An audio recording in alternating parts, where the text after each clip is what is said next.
All the leaders answered correct. What about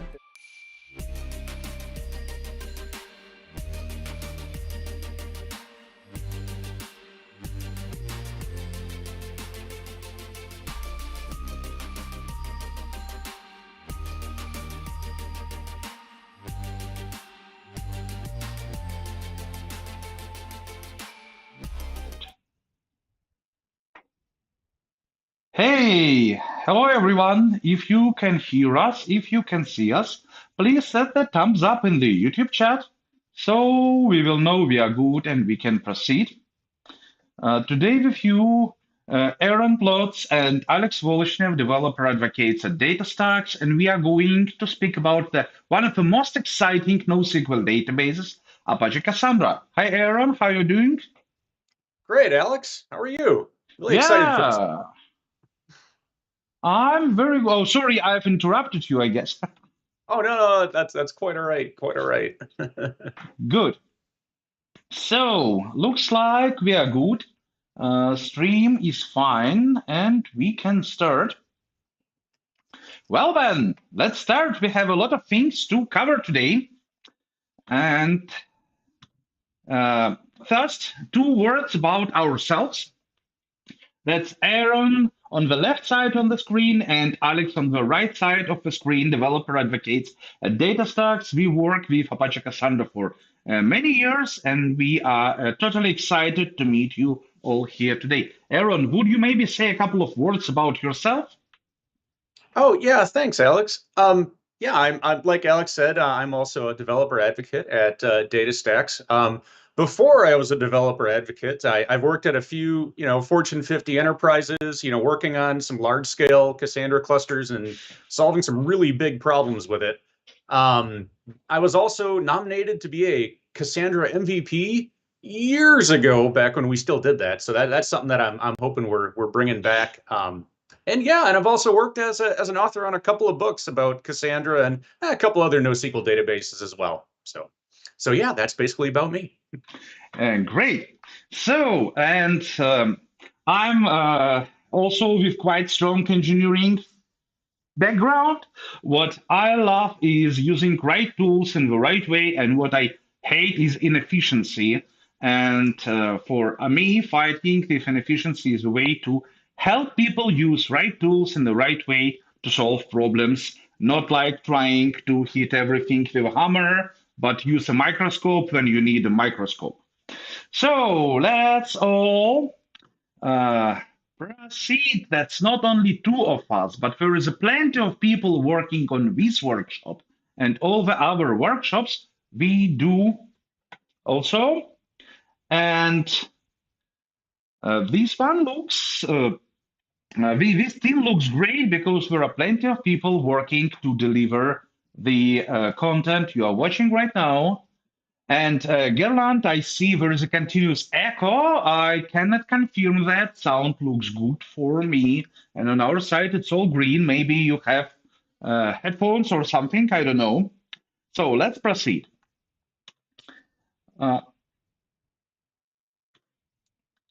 We first have to ask you some questions to understand what the level of the audience today, and we will adjust questions properly and we will adjust topics we discuss properly. So let's start.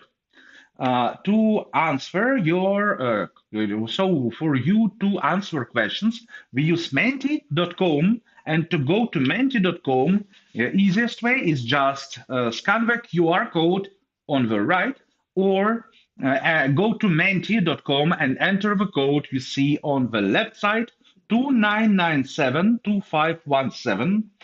And that's easiest way for me personally to use Menti is to just open it on my mobile phone and then answer questions there. Right now, it's not really required, it's optional. But if you stay with us and with the Menti till the end, you then participate in the game. If you will answer questions, it's a quiz, and then you can win the prizes. So let's start. And first question, it's not yet a quiz, so don't be in a rush. Just some questions for us to understand you. First question, where are you guys and girls from? So, what's the place in the world you are currently located? I believe I've seen in the chat someone from Colombia. Hey, we have a lot of people from India, as always. A lot of people from the United States this time, and I see someone in the very south of the South America. Is it Argentina? I'm sorry, I'm quite weak in South American geography. I'm sorry. Yeah, Africa, welcome. Europe, someone from Europe like me. Yeah. Oh, someone in Canada too, like Northern Canada looks like, wow. Great. Okay, so we have plenty of people. We have few dozens of people joined Menti already. Um, salve, salve. I'm learning Italian meanwhile, so I'm always happy to see guys from Italy. Good. Now there is quite a holy war question. What's your favorite programming language? You can give up to three answers, one answer for one question. And Aaron, what do you think? Which language will win? Oh, if I had to guess, I would say we'll see Java up there quite a bit. Yeah. I hope we will see Python quite high. Okay, it's getting higher, but so far Java keeps this place. That's clear. Oh, now take a look. Java and Python of almost the same Oh yeah, size. yeah. Yeah, JavaScript gets bigger. Golang. Hey, fellow Golang guys. I write using Golang recently quite a lot. What's Oh, the it looks like Python's taking it over. Yeah, I told you, I told you. Well, Python is great. Okay, PHP, Go and Golang is the same. I Yep. see. Yep. Oh, Uh, someone put Fortran in there. Wow. that's quite rare answer nowadays. Also, Yeah. German companies still looking for Fortran developers, really. C++, not so much. Hey, basic. Who did that? Yeah. All right. Very many years ago, I started my programming education from ZX Basic for ZX Spectrum version. It was quite interesting experience, I would say. Oh, you had a Spectrum, huh? Oh, that's totally cool. Well, it's not. It wasn't exactly Spectrum. It was a Russian Sure. clone of Spectrum called Dubna. But yeah, it was like Spectrum based. Okay, so that's, you see, Java, Python. I would say Python is a little bit bigger. We will see the answers man later. Let's go. And JavaScript. Nobody likes JavaScript. Come on, who put that? Well, personally, I'm not so big fan of JavaScript. I prefer TypeScript. But still, what's your experience with SQL databases? Whatever, is it MySQL, Maria, Postgres, Oracle, Microsoft SQL Server, whatever, doesn't matter. Very curious of. Okay, most of our attendees have definitely some experience. Masters of joins, I see. Professional programmers, great. I see Yeah. there will be some people who never used SQL before. This workshop is about one of the most powerful NoSQL databases, and it may be a little bit rough experience for you, but stay strong, you will make it, and we are here to answer your questions. That's But right. obviously, it will be the most comfortable for those who are already familiar with SQL databases, of course. Okay, what's your experience with NoSQL databases? Never used it. Some experience. Okay, there are. You see, the distribution is very different. SQL databases dominated the market of the databases for dozens and dozens of years, like for 70 Right. years, I would say, right? Well, not maybe 70, a bit less, but let's 50 for Yeah, I sure. think the first version of Oracle came out in, was it 79, I think? So Yeah, yeah, something it's like been that. So around it's been 40 about to 40 50. years, I think. Yep. Okay. And now, but the world is changing. We get more and more data. Your internet service provider is not a bottleneck anymore. So we want to have more data faster and faster with no delays. and we have bigger variety of this data. Not always data is structured, or sometimes we want to deploy our data to all the world. Now, more and more global companies like Netflix, like Apple, and all the others, requirements have changed, and then NoSQL databases came in. And there are still a lot of developers who has nearly zero experience with NoSQL. And that's totally fine. Today, you will get in touch with one of the best of them. And final question before we go to the topic. Are you a certified NoSQL developer, maybe Apache Cassandra expert, or not? I believe most of our attendees aren't certified in NoSQL field because, well, it becomes a thing not so long time ago. And that's introduction level workshop, right? So, okay, Right. we have one certified. I'm two even. I'm curious for Cassandra or for another NoSQL database. Now, I'm asking that for a reason, because you know what? We have a next slide. We always have next slide. And the next slide is going to be a very big and very great surprise to you. Datastax sponsors your education and certification as a NoSQL expert in the future. If you pay enough attention, if you attend our courses, you will be ready to pass the certification. So take a look. We have academy.datastax.com. There are courses on NoSQL database for free. You don't pay for them. But even better, you learn at the academy for free, but then you want somehow to confirm what you did. So it will be easier to get better salary, to find maybe better job. And then you get a free voucher to pass a certification for Apache Cassandra for free. Normal price is almost $150, United States dollars, of course. But with that voucher, you get this certificate, you get to this exam for free. And if you studied thorough enough, if you put your attention into that, put efforts into that, with no questions, you will become a certified Apache Cassandra expert, totally free, globally recognized NoSQL certification. I love my job.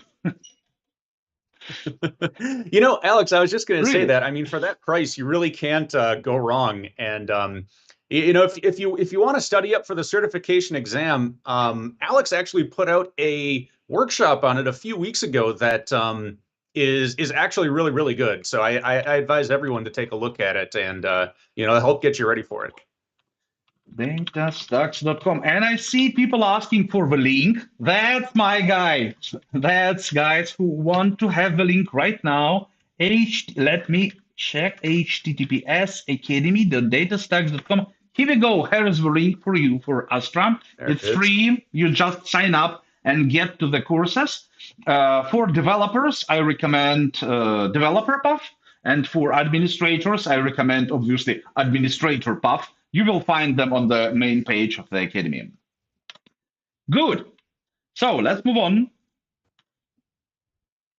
Keep this window open. In the end of the workshop, you will participate in a game and take your chance to win the prizes.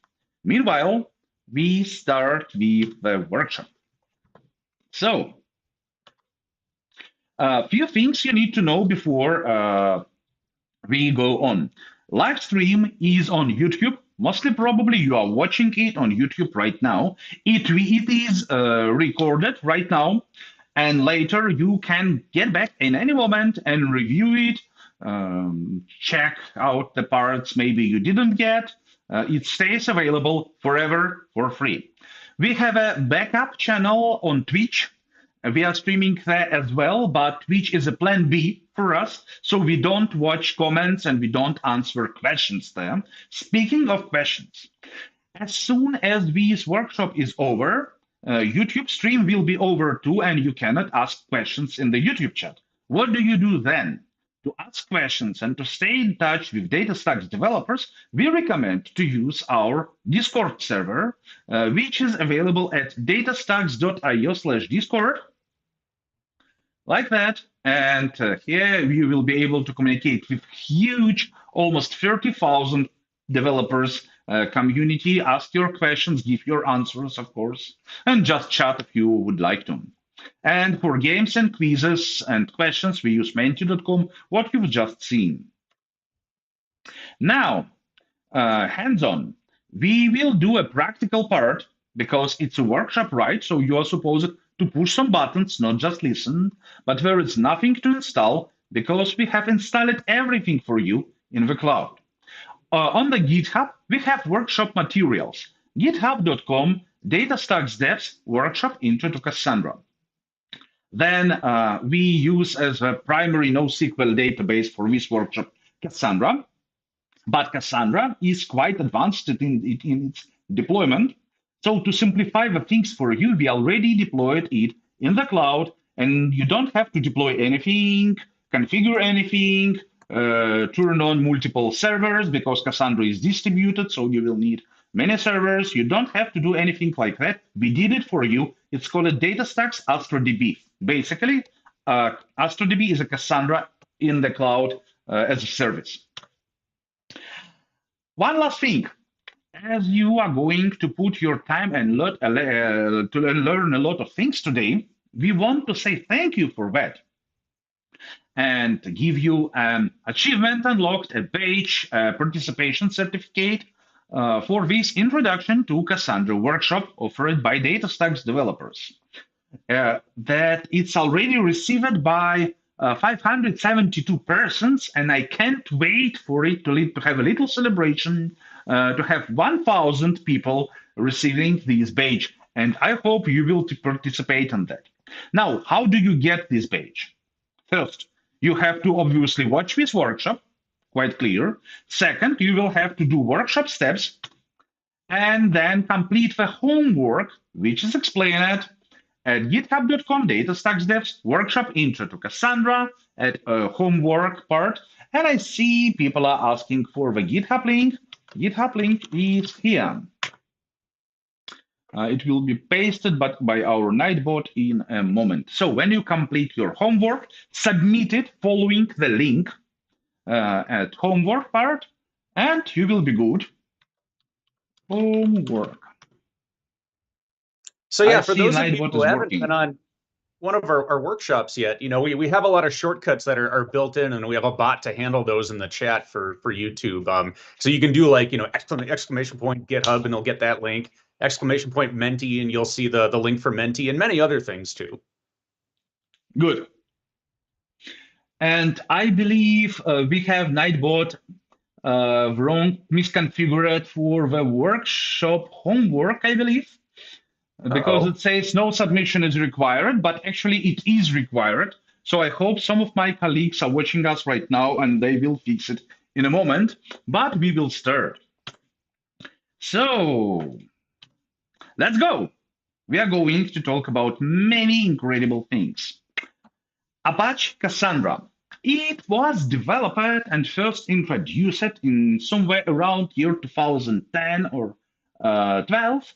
It was developed in Facebook originally. Then later, it was contributed to Apache Software Foundation. It was developed in Facebook to solve Facebook size problems. A lot of data, a lot of output, a lot of transactions every second, dozens, hundreds, millions of transactions per second, clients worldwide, and a lot of data. Obviously, there is no relational database what can cope with such pressure. A lot of data, very fast still. So that's a transactional database available to a customer-facing database, right? And more data. Meanwhile, in the United States, in India, in Europe, in Africa, you know Facebook. I hope I shouldn't explain you what is it. But then later, biggest Cassandra users became companies like Apple and Netflix. Notice also global and very successful companies. Those have a lot of data, and those need to have extremely fast performance, incredible performance. Netflix serves nearly all of its streaming data with Apache Cassandra.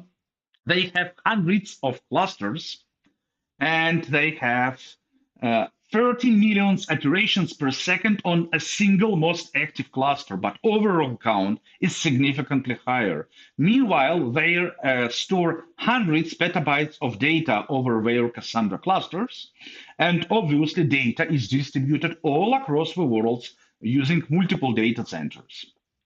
But you know what? Netflix isn't the biggest deployment because Apple scale is significantly higher. By now, this photo on the right, Apple scale, was done on a conference a couple of years ago. Now, actually, I believe it's closer to 200,000 dedicated Apache Cassandra servers running together with petabytes stored, hundreds petabytes, and many millions operations per second. Yeah, I remember Yep. that conference when Apple first kind of showed their original slide, and everyone was just blown away at just how much Cassandra infra they were using. That was pretty crazy. And another note worth sharing too is that Netflix was really one of the first to kind of adopt Cassandra on a large scale, and they actually contributed and still do a lot of the ecosystem tooling that kind of helps build out and helps developers use Cassandra as well. So Netflix is very involved in the community. Right, and actually very good what you've mentioned that I am a big fan of open source. I'm an open source developer. I spend a lot of time working on open source, and it really makes me happy what companies like Apple, Netflix, Instagram are working together on Cassandra, delivering it as an open source project. Even competitors are still working together, developing this project. That's amazing. I mean, that I believe makes the world a little bit better place when people collaborate, even then they compete in some other products. Right. Okay, so very good. But why companies pick Apache Cassandra? What makes it different from other databases? There are plenty of great databases. My first database I started to work with was in production was MySQL quite some many years ago. And before that, something like Microsoft Access, I believe, but it's only in the university. So it's not a real deployment. Most of those databases work very well as long as you have data what fit into a single server. But when you start to have terabytes, petabytes of data, they just cannot handle that. Cassandra is designed to be big data ready from the very beginning. Doesn't matter how much you have, it's still able to handle this pressure. Then, meanwhile, again, there are plenty of databases what can store a lot of data. But then you have another problem. They are usually very slow. That is fine when you want to use your database as a cold storage. But when it's a customer-facing database, you know what? Customers don't want to wait. If you are slow, your customers will go to your competitor, right? So that's the story. Cassandra is also designed to handle not only huge amounts of data, but also dispatch them within milliseconds. So it's very fast. Then it scales linearly, and I will explain in a moment what that means. Usually there is a lot of questions. It's highly available. It's able for self-healing and automated, so it decreases pressure on the operations teams who normally have to do a lot of work maintaining their databases, but Cassandra automates that.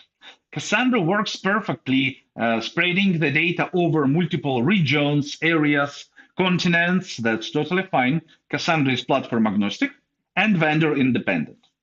Now, what does that all mean? First, big data ready. Cassandra uses partitioning of the data using multiple servers. That brings us to a situation what this database cluster, it's clustered by default, right? Can handle data of any size. And then you have to store some more data. Let's say you have had 10 servers and now they are full and you still need to store more. Just add more servers and Cassandra server, call it usually traditionally a node, and you will be good because Cassandra will add new nodes into this cluster, redistribute those partitions, and you will have enough disk space again. Read-write performance. So take a look. Even a single Cassandra node is very performant. But when you have huge pressure from the customers all across the world, then there is no single server what can handle that. There is just no such machine at all. We have too many people on the planet, maybe, I don't know, but it's definitely too much for a single pure server. Then, again, due to this distributed nature of a Cassandra and decentralized nature of a Cassandra, a Cassandra cluster consisting of multiple nodes able to handle very high pressure and dispatch answers very quickly, again, using multiple nodes. And if you have maybe not so much volume, you don't need so much disk space, but you have a lot of customers requiring their answers right now, you again can add more servers to your cluster. The workload will be automatically redistributed over those servers. Notice automatically, you don't have to configure it. It's already done for you. And you have higher output, and you are done. Also, decentralization, so masterless architecture, there is no master server, means that every node is able to deal with any request, read or write. And that's totally amazing. Yeah, that decentralization piece, I was just going to say, Alex, is really what I think separates it from many other databases. In that, you'll have so many other NoSQL databases that they'll be distributed, but they'll only accept writes on a certain node or certain types of nodes, which can actually like kind of form a bottleneck in and of itself. But with Cassandra, I mean, any node can handle any request, and that is really one of its best features for sure. Yep. One of the typical things, one of the typical problems with centralized databases, when your master server or when your primary or leader server is down, you have to reconfigure your application to write to another master as soon as it's elected. And your application needs to know, now I write to master server 1. Now I write to master server 2. Oh, hey, master 1 is back. What do I do? And that's always get lost. With Cassandra, it's not a point. You can write to any server and it will process the query. It's totally fine. You don't have to think about that. Now, there is a very important thing. There are, again, plenty of databases what can scale. Can they? Question is, how do they scale? Usually, adding more powerful servers, adding more servers into the cluster always comes with a price. And I don't mean real price in dollars, but I mean the price of the overhead. Adding more servers lead you to the situation what if every next server will give you less and less and less. And in the end, you can add 10 more servers to a cluster, it will give you no benefits. It's not like that in Cassandra. Cassandra scales linearly for both volume, for both velocity. There is no limitation, and you add more servers. Cassandra scales linearly, and you can scale as much as you want. Netflix did a great research. By the way, guys, if you are not subscribed to Netflix Tech Blog, I believe you should. It's one of the best technical blogs in the world regarding solving software development and software architecture problems. It's really very exciting, a very interesting thing. So they did a research scaling a tiny experimental Cassandra cluster from 45 machines, I believe, to 300, and measuring performance meanwhile. And notice this nice smooth line. With most of the databases, this line wouldn't go so high. It will make like down and down and down and go somewhere here in the end. But Cassandra scales linearly, and that is an amazing feature. And one more thing, it requires proper data model. If you do that, or if you do your job wrong, then linear scaling may be under a question, but we will teach you how to do data model right. Then, highest availability. So take a look. Cassandra is designed to be highly available and even not just fault tolerant, but disaster tolerant. Using multiple data centers or multiple availability zones over different regions and many servers per region or per availability zone, with the replication technology, decentralization strategy, and topology-aware placement makes downtimes nearly impossible. There is no single point of failure because there are no master nodes.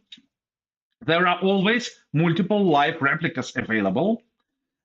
Cassandra cluster is smart, so it uses network topology-aware data placement. Basically, you don't want to have all your replicas within the same server rack or within the same cloud availability zone. You know, cloud availability zone can fail easily, it happens, and server racks tend to fail together. Cassandra automatically understands network topology and puts data into different availability zones or into different server racks. So outage of a zone or a server rack doesn't lead to unavailability of all of the replicas for this set of data.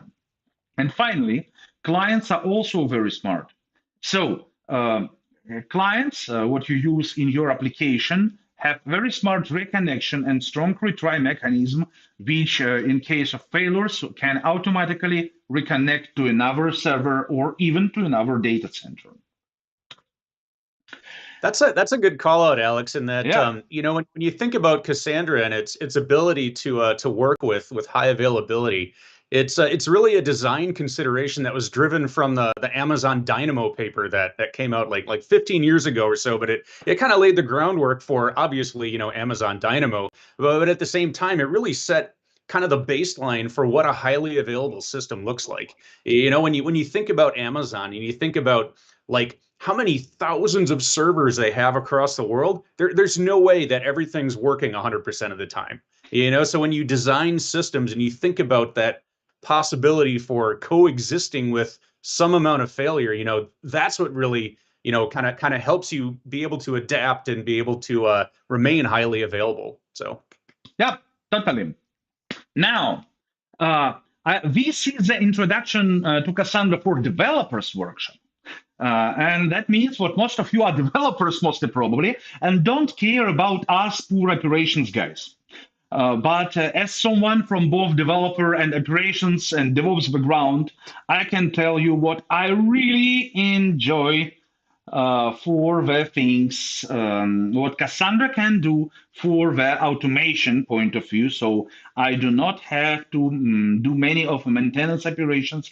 They automated, including self-healing, including automated smart data placement, and so on and so forth. Geographic distribution, we already discussed it. Cassandra's trademark is multi-data center deployments, granting you exceptional capability for disaster tolerance and keep your data close to your clients. If your clients are in the United States, you don't want to serve their queries from Australia or from, I don't know, China.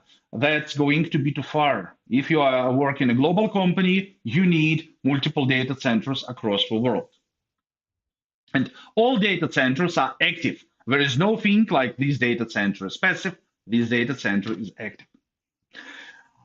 Okay, platform agnostic means what Apache Cassandra can work in every cloud, on-premises, Microsoft Azure, Amazon Web Services, Google Cloud. That's totally fine. It works everywhere.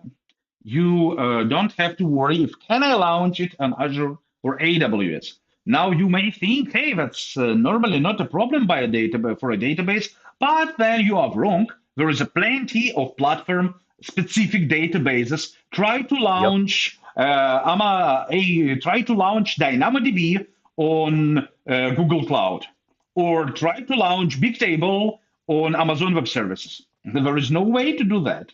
There is just no way to do it. They are platform specific. Cassandra is agnostic. You deployed it on AWS, but now you are not happy with the price. You can easily migrate to Google Cloud with that, and it will be totally fine. It's not easy with many other databases. And finally, Cassandra is, well, you know, Datastax did a lot for Apache Cassandra, but Datastax does not own Cassandra. Cassandra belongs to Apache Software Foundation, non-profit, non-commercial organization, which you know for sure, or definitely know its products at least: Hadoop, Maven, Kafka, Spark, all other Apache products. And actually, this is, I believe, one of the biggest and most successful non-profit, non-commercial open source foundations in the world. I'm very proud on the collaborating we are having. That's just great. So it doesn't belong to any commercial company. It's not a proprietary database. It's an open source database, decentralized database management system. Okay, so there is a lot of features. In just a couple of minutes, we will discuss how it works in detail, how all this magic possible. But right now, first, we go to the hands-on lab with Aaron Plotz, and Aaron will share his screen, I hope. Oh yeah, I'm trying to share. Yep. I hope you're picking me up there. Yep, give me, okay, I see you are sharing, so I'm switching to your screen in a moment. All right. Boom, You know, you're live. Oh, excellent, excellent. You know, just to add too, we've talked a lot about Apache Cassandra, not so much about Datastax AstraDB, but just to clarify that AstraDB really is like managed Cassandra under the hood. You know, there's, you know, Alex and I talk a lot about, you know, kind of the operational workload that comes with managing a Cassandra cluster. Well, with AstraDB, we kind of take that away. So it's like Cassandra, but without any of the pain, you know, without any of the hassles of having to build up and maintain your own infrastructure. Right. Running a decentralized database across multiple data centers is not a simple job. Even with all amazing Cassandra features, it still can be quite a lot of headache. And that's why we implemented Astra, the Datastax. So Cassandra experts are taking care of this headache, and you just enjoy the features without need to wake up in the deep at night to realize what's going on with your tombstones and why your server 52 is slowed down. It's our job to do. Astra is a Cassandra as a service in the cloud, and it offers incredible free tier. Now, actually, Aaron, I'm switching back to your screen. I was back on mine to show a couple of slides regarding Astra. Oh, and yeah. Last one for that, all the hands-on steps we will do today are explained in details on our GitHub, github.com Datastax Devs workshop Intro to Cassandra. So give me a moment. So Aaron, you are live, your screen is live, and you can proceed. Okay. Well, you know, this is the workshop, or yeah, really the steps that we're going to do today. So what we're looking at here is just the Git repo that we've provided the address to. So you can go ahead and go in here, and it talks through a lot of this. It talks about, you know, what's expected for you know, for the homework if you want to, you know, try and get your badge, which is good. You know, I see people on LinkedIn all the time, you know, kind of showing their badges and, you know, showing a little bit about, you know, for you know, like bragging rights, and you know, I think that's kind of cool that people do that. So yeah, Alex, do we want to do the create your Astra database instance right away here? Yes, let's start. Okay. We have to register because we will need a couple of minutes to spin up your database. So we better sign up right now for the next exercise when your database will be ready.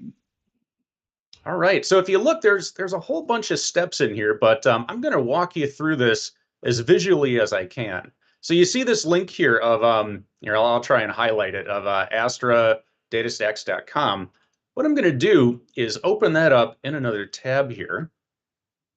And right off the bat, it's going to prompt me to log in. Now I can go ahead and create a new account with you know, my email and some credentials, or I can, you know, validate with my GitHub or with my Google. I'll just go ahead and sign in with my my Google account, just because Astra knows who I am. Oh, and you know, there's a chance that you might get some questionnaires like this. You know, and that's just us wanting to know a little bit more about you and really trying to understand how Astra is being used. So I'm going to say that I'll say I'm learning Cassandra. That'll be a good one here. My primary programming language, I would say, is Java, even though I've done, well, pretty much everything there, but that's okay. And for my role, me at heart, I'm more of a DBA, SRE, type of a person. And yes, I'm currently running a Cassandra workload. Actually, my laptop has about 6 versions of Cassandra on it, but that's okay. I'll say next there.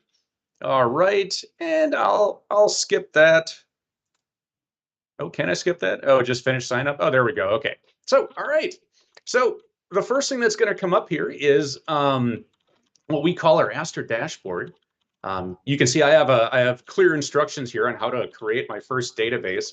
Also important to note is that you can see my current plan down here is free.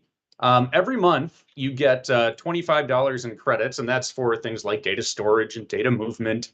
But the cool thing is that just to get started, you don't have to provide a credit card or any kind of payment information. And Alex, if I remember it, I think you get, what is it, 80 gigs of storage, and then I forget what the Yes. guardrail is on throughput, but it's actually enough for like a small production level workload. Yes, so there is around 80 gigabytes of disk space. That should be enough for quite a lot of data. And write for output, read for output is also quite high. That's obviously is not enough if you're running Netflix. But for the smaller projects, it can be enough, and you are allowed to use that even for small production workloads. It's totally fine. You will be asked to give your credit card only when you pass through those limits, and if it happens. For you, then mostly probably you are already earning some money on your project. So you're good. Now, guys, there are questions about credits. Take a look. If you are on a free tier, you do not need those credits. You That's need correct. credits Yep. only then you are already on the paid level. Then you may need some credits to cover the expenses. But if you are on a free tier, there is no bills, there is no credits needed as well. So it's totally fine to have no credits. Don't worry about that. If you are on the free tier, you are good. Now, question from Shubha. While creating database, it's asking for region. What to select? In general, select the region which is closer to your location. That's the power of a Cassandra. You can have your database cluster data centers over the world. For now, just pick the closest one. Maximum Yeah, number of that's yep. good advice right there, Alex. So Mm-hmm. just go ahead and pick one for today. It's okay. Mm-hmm. All right, so I suppose I can start here by just going to create Yep. database. It'll ask for a database name. Let's see here. So for the database name, it doesn't really matter. There's not a whole lot that uses the database name programmatically, but our instructions say to call it workshops. So I'll do that. And then for key space name, we're going to call this Chat Sandra. So as you can maybe guess a little bit from that, we're using a like a chat-based app is the data model that we're going to build. I'm going to stick with Google Cloud, and since I'm in North America, I'll go here and I'll pick some place in South Carolina. That should work for me. And then I'll say create.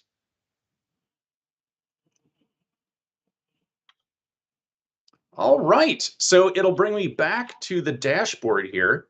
If I zoom in, yeah, if I zoom in a lot, but if I zoom in a bit, you can see that I'm actually in a pending status right now. And that means behind the scenes that my database is actually being spun up on the infrastructure. So I should get an email in a few minutes actually telling me that it's ready to go. So I think while we all wait for our databases to come up, we transfer back to the presentation, right, Alex? Yep. Totally okay. So give me a moment.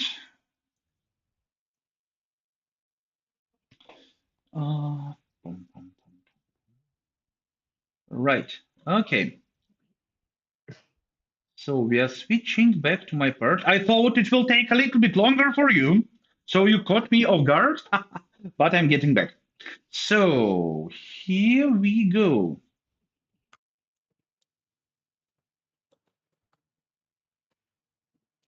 Just a second. It's starting.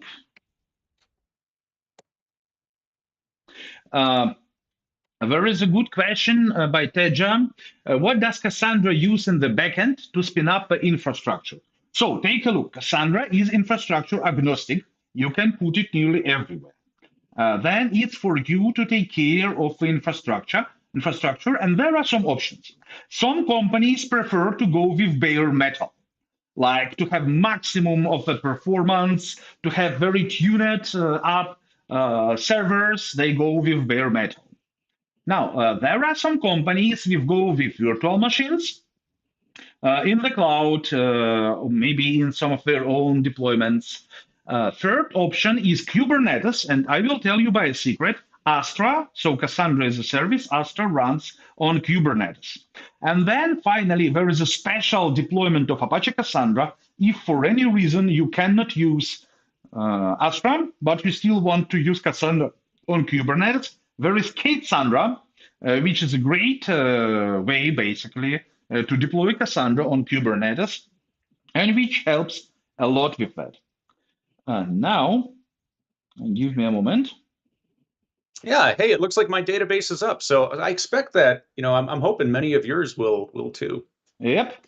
So meanwhile, I'm switching back to my screen, and we will proceed. Garland asks, what region do I use? The one which is closest to you.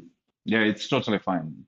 Now, let's go on. Okay, that looks good, so I can proceed. Now, Cassandra is an extremely powerful solution, but how exactly it all works, so plenty of amazing features, how do we make it happen?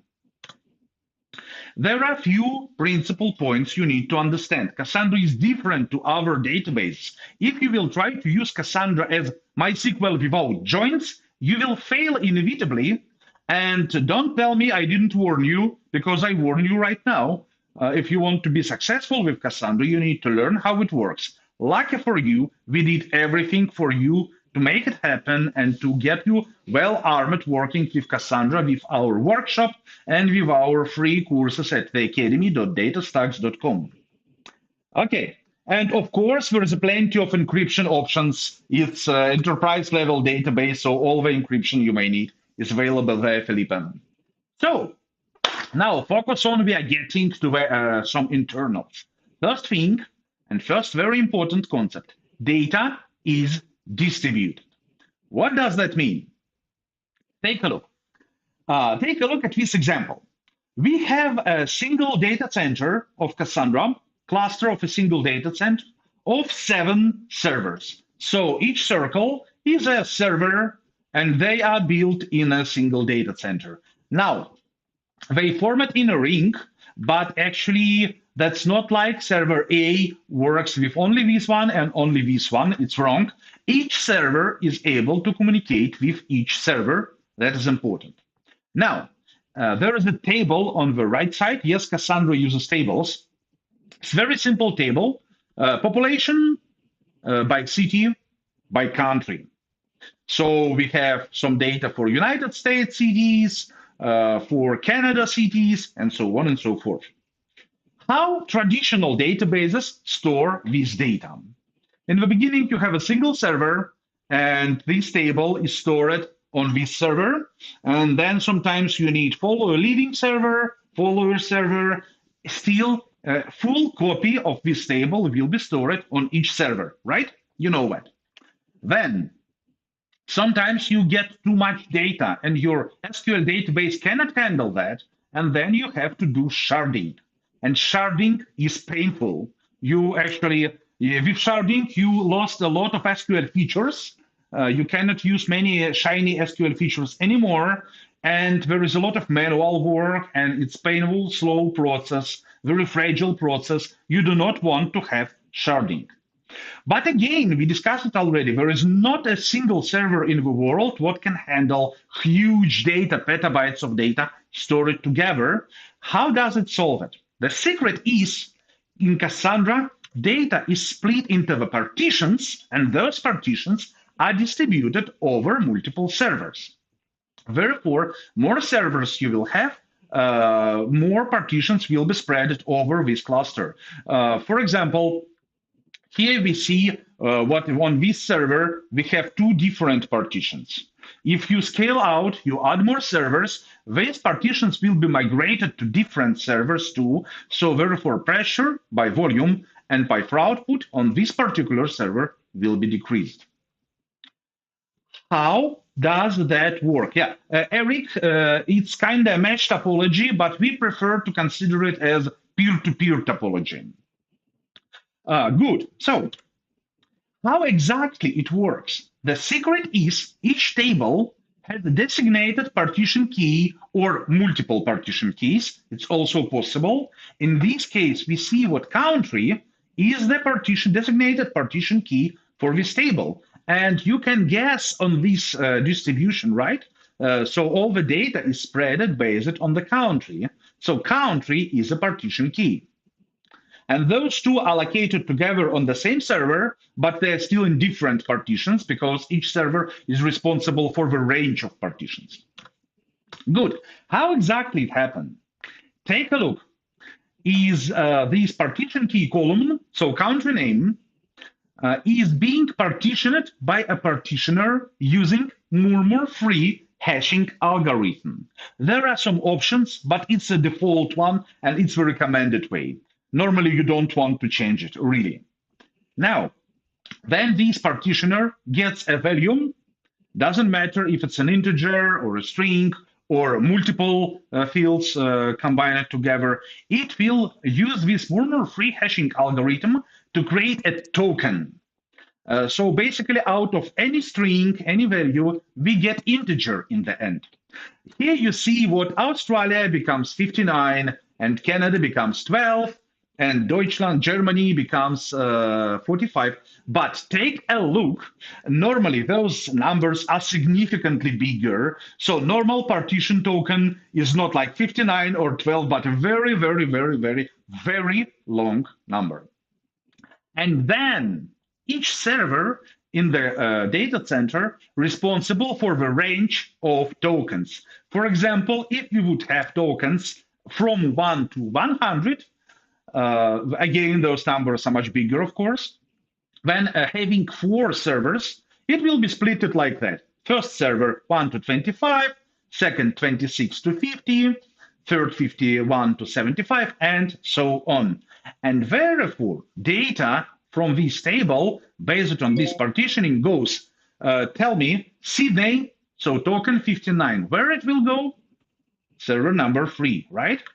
Then Toronto and Montreal data, so token number 12 goes to the first server. And German token 45 goes to this one, second server. And server number 4 stays idling, but not for long.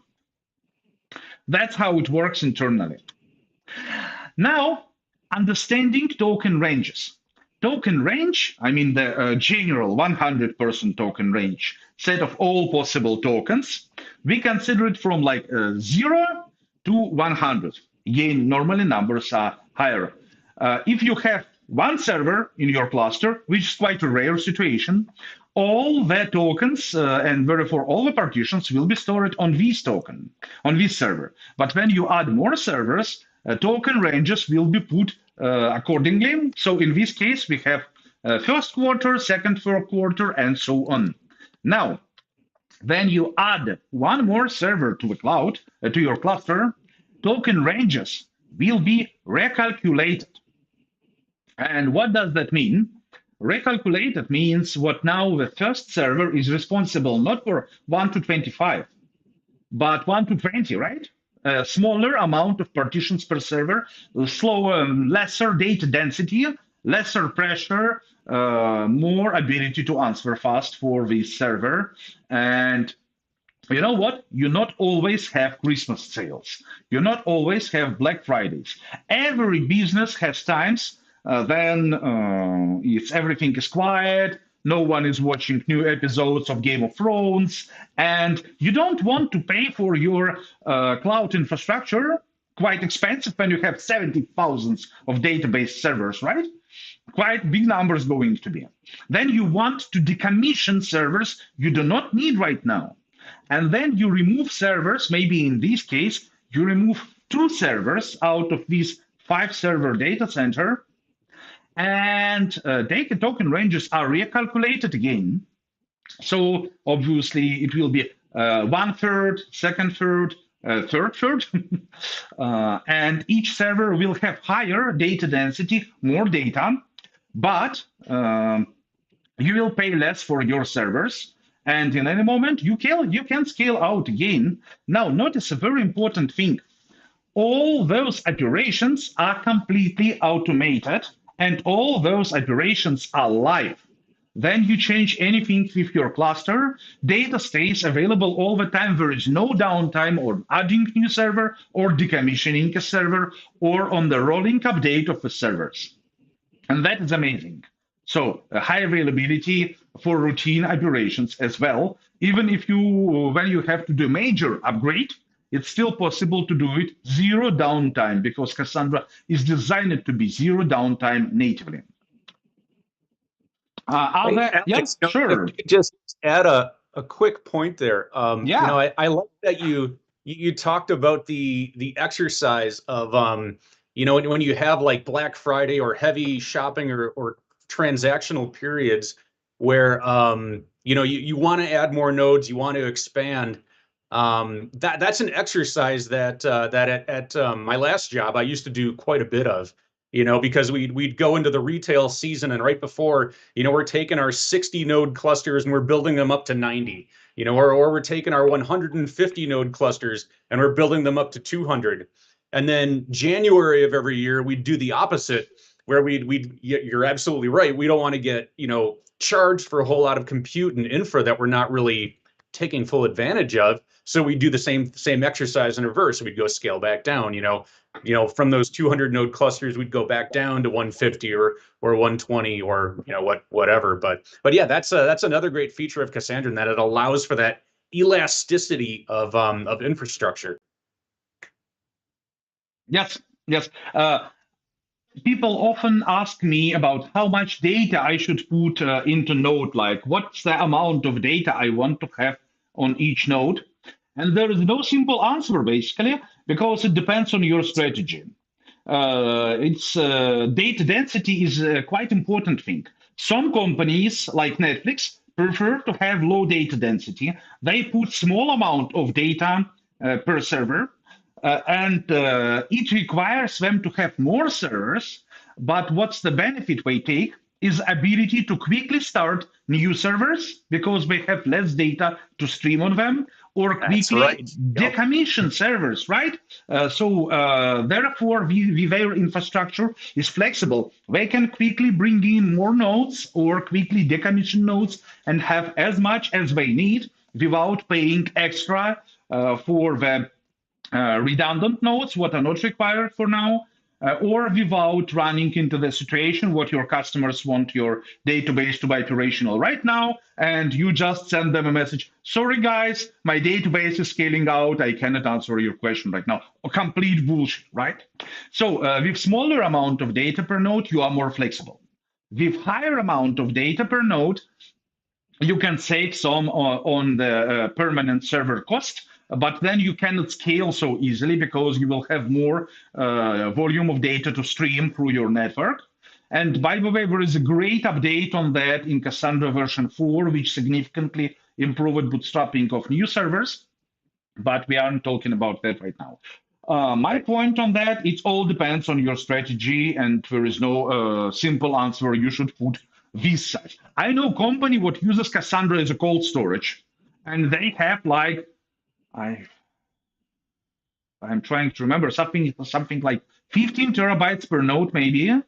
I've heard of crazy sizes like that. Yeah. Yeah, it's not recommended. It's a cold storage, right? You don't expect your database to be quick with this data, but it's technically possible. Yeah, and in some scenarios, it may be a reasonable choice. Okay. Now, we are going to talk about data replication, but Aaron, maybe there are any good questions we have to answer. Yeah, I see a couple out there. Arnab is actually asking, about trying to understand the real upper hand use cases where, Cassandra is way ahead compared to other NoSQL databases. I suppose I could answer that by saying that in my last job, we supported both Cassandra and MongoDB in production, as well as Redis and Elasticsearch and Neo4j. So quite the spread of different NoSQL technologies. Um, MongoDB kind of adheres to that, even though it's distributed, it adheres to that paradigm that Alex was talking about having like a primary node, about having nodes that are secondaries, nodes that you can fail over to. And the thing with Mongo is that you can allow it to do reads from like the secondary nodes, but your writes are still kind of bottlenecked on your primary node or primary nodes. Also too, when you start getting into Kubernetes and building out clusters where things are supposed to be throwaway and aren't supposed to matter or be as long lived, it's like then you have different node types you have to worry about. With your routing servers and your config servers and different things like that.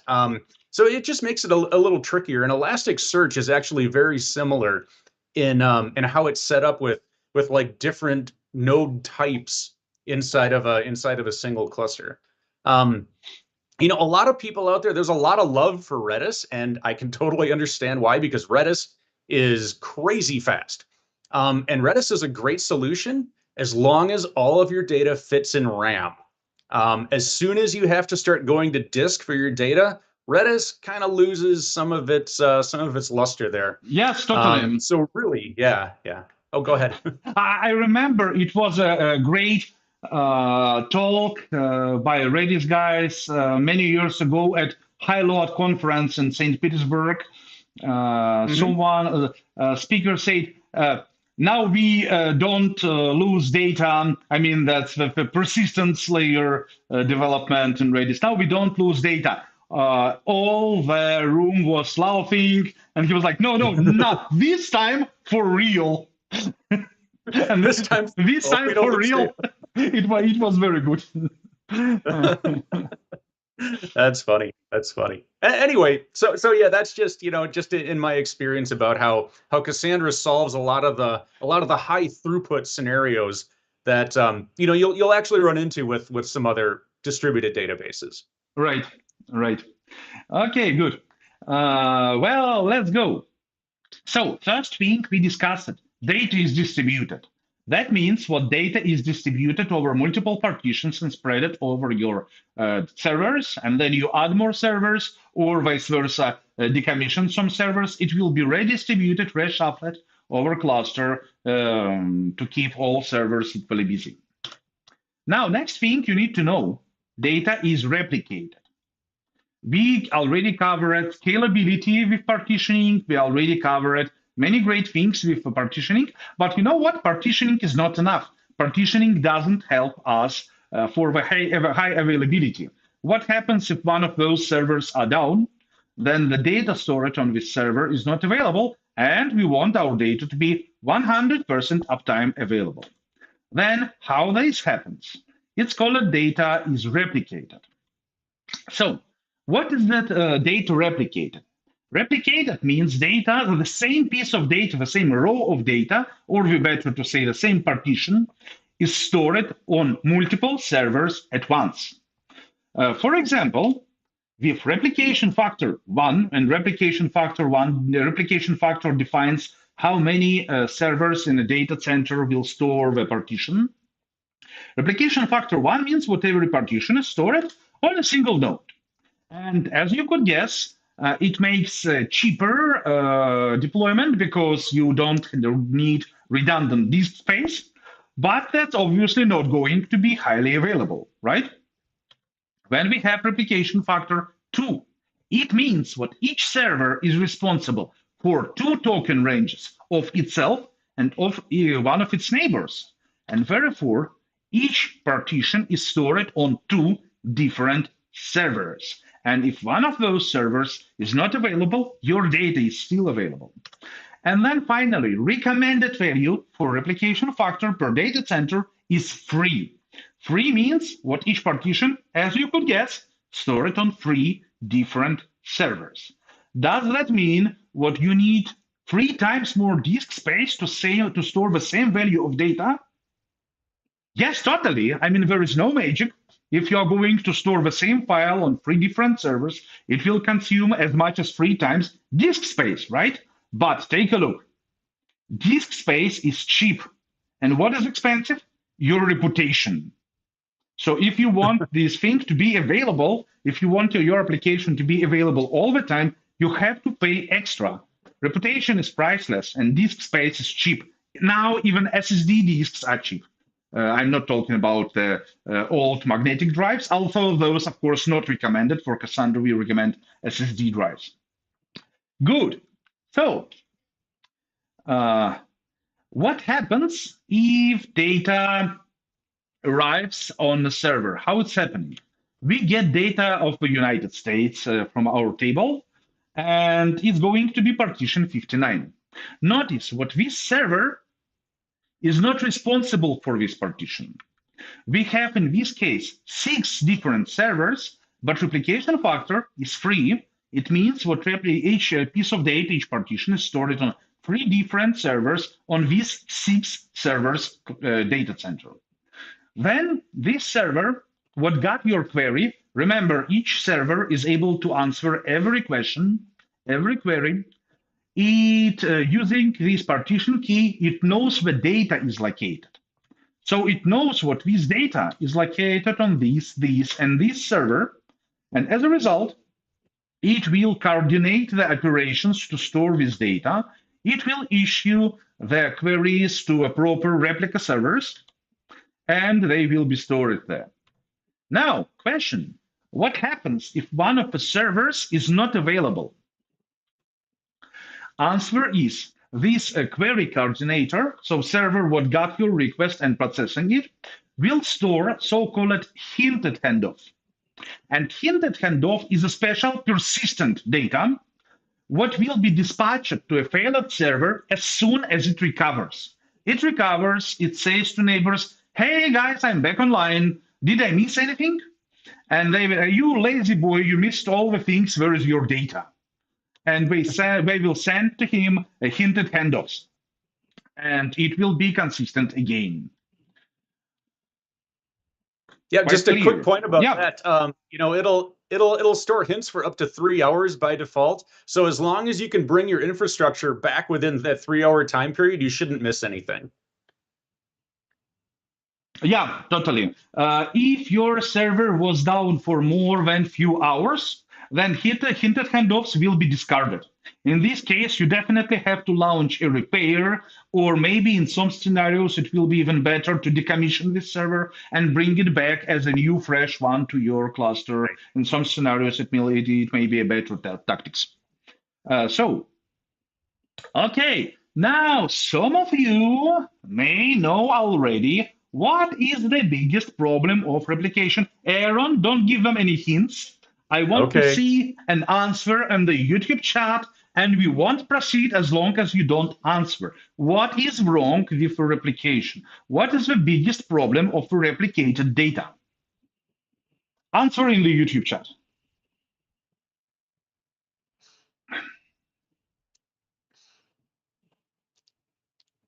I think this is one of those times when I would answer because physics. You know, generally speaking. Right. So consistency, yay, BG and Maniganda Prakash answer right. Data consistency. Data consistency becomes a problem when you have data replicated, and that's totally right answer. Applause, very well. So the main problem, there are some more options, there are some more potential issues, storage limitations and so on, but storage limitation is always to be considered while storing data, doesn't matter if you have replication or not. So the right answer is consistency. Let's take a look. We just discovered a situation with a hinted handoff and failed server. But what happens, for example, if there were more than 3 hours downtime, hinted handoff was discarded and you didn't launch repair, or if this server was taken out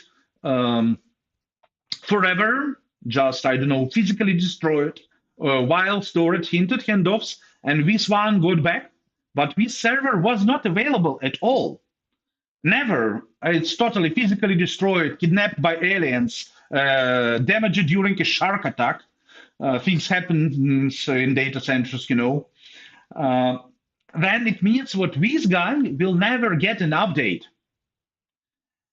It's called inconsistency. This server stores a new value. This server stores a new value, but this server, in some cases, in some rare scenarios, but it may happen, stores old value. It's called internode, cross-node inconsistency. Those two are consistent, same new value, and this one is outdated, inconsistent, stale. So, can you make this issue disappear somehow? Is there a magic button? Well, gentlemen, ladies, I know a lot of magic buttons, but not this one. As far as I'm concerned, it doesn't exist. Blame not me, blame Eric Brewer. So, many years ago, a guy called Eric Brewer discovered a CAP theorem, CAP for consistency, availability, and partition tolerance, which claims what in the distributed environment, you can have of consistency, availability, and partition tolerance only 2 qualities out of 3 in case of failure. Now, this sounds a little bit not really clear, so let me explain that thing to you. What is, first of all, availability, and consistency, and partition tolerance? And why should you decide between why can you pick only 2 of them in case of failure? So first, availability. Availability is the easiest concept. Availability means what when you ask for data, you get the answer. Simple as that. We don't speak if it's a consistent answer. We don't speak it's the correct answer, but you ask your database, you get the answer. If you don't get the answer, database is not available at the moment. If you get the answer, database is available. First feature we talk about today is availability.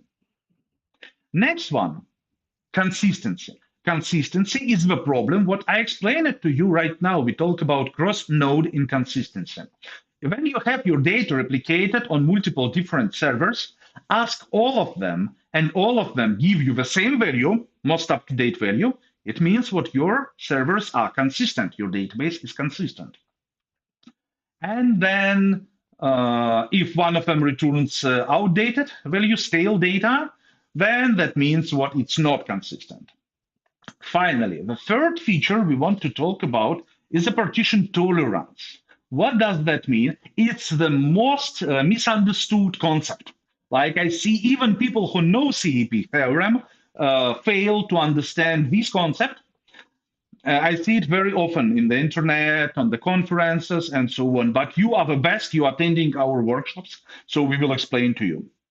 Partition tolerance is the ability of your distributed system, in this case database, to survive network partitioning. And what is the network partitioning?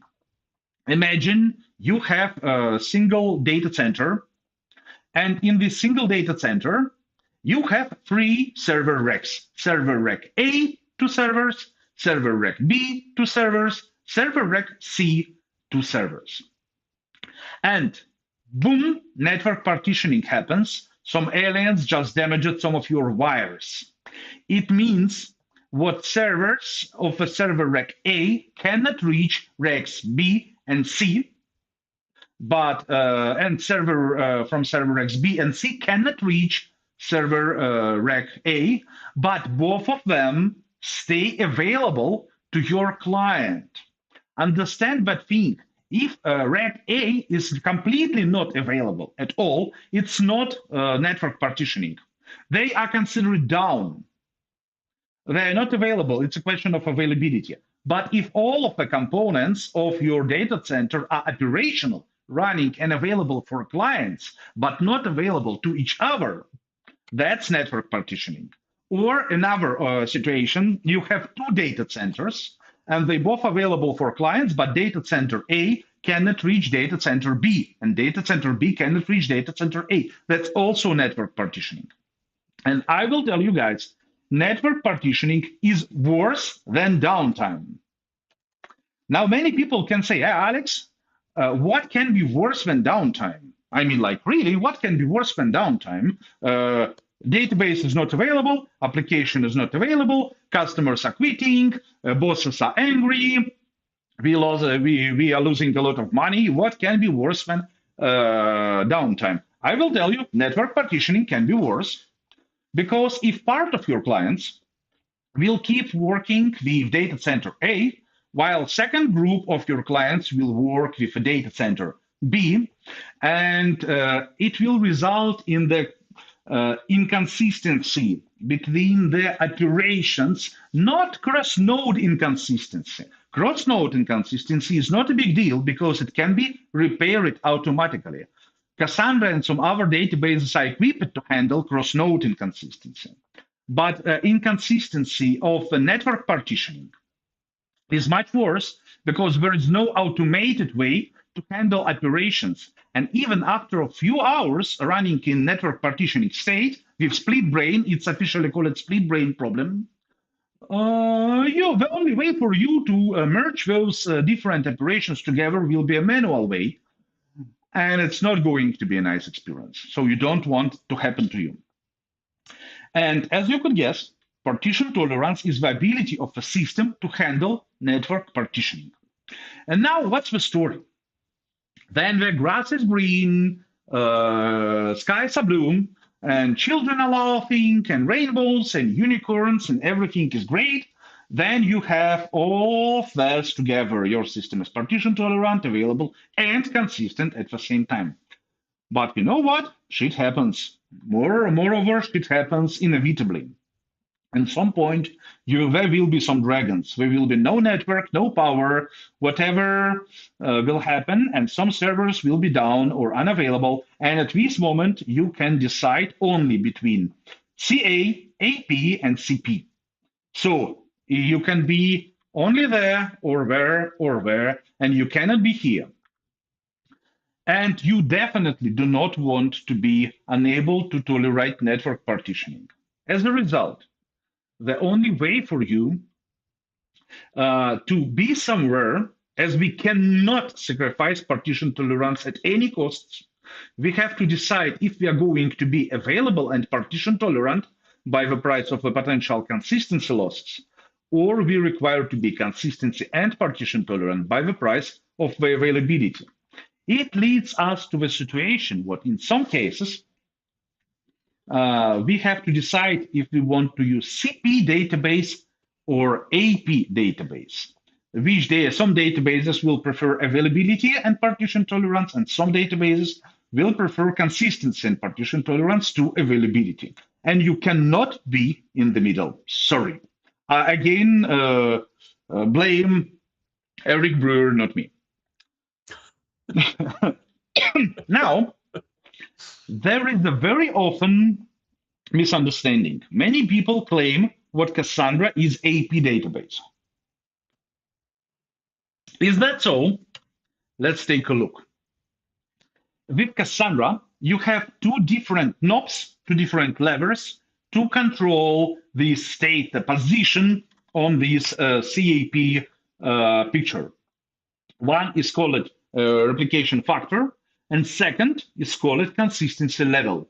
Turning those knobs, pushing those buttons, you can set Cassandra in different positions, in different situations on this CAP theorem. And that's what you need to understand. Cassandra is configurably consistent because Cassandra is not AP or CP strictly, but you can set it to be the way you want to be. Moreover, each database works with different kinds of data. Each application works with different kinds of data, and some of your data is extremely important to you. You cannot afford it being inconsistent. Imagine you work with money. You don't want your data, you don't want your bank to be inconsistent with your bank account, right? But meanwhile, there is a plenty of data, what applications works, which you can dispatch stale data, and it will be totally fine. For example, your profile picture on Facebook. Who gives? Who cares if you will see not the photo what was updated 5 seconds ago, but a previous version? Do you really care about that? In most of the cases, no. So this thing in Cassandra is controllable, configurable. And my main thing to understand, the main tool to understand is a consistency level. What is the consistency level? In any moment of a time, for each particular query, for each select, insert, update, delete operation, well, not for the delete, but for select, update, insert, you can set required consistency level you require to have. And consistency level defines how many acknowledgements, how many confirmations you will wait before the response is dispatched. So, what is that? Is how it works. There are different consistency levels, like any one, local 1, 2, 3, quorum, local quorum, each quorum. I will explain them in a moment. But the main thing you need to understand is what consistency level defines the amount of confirmations or acknowledgements what your data was stored if we do a write, or your data was consistent when you do a read. Aaron, you wanted to add something?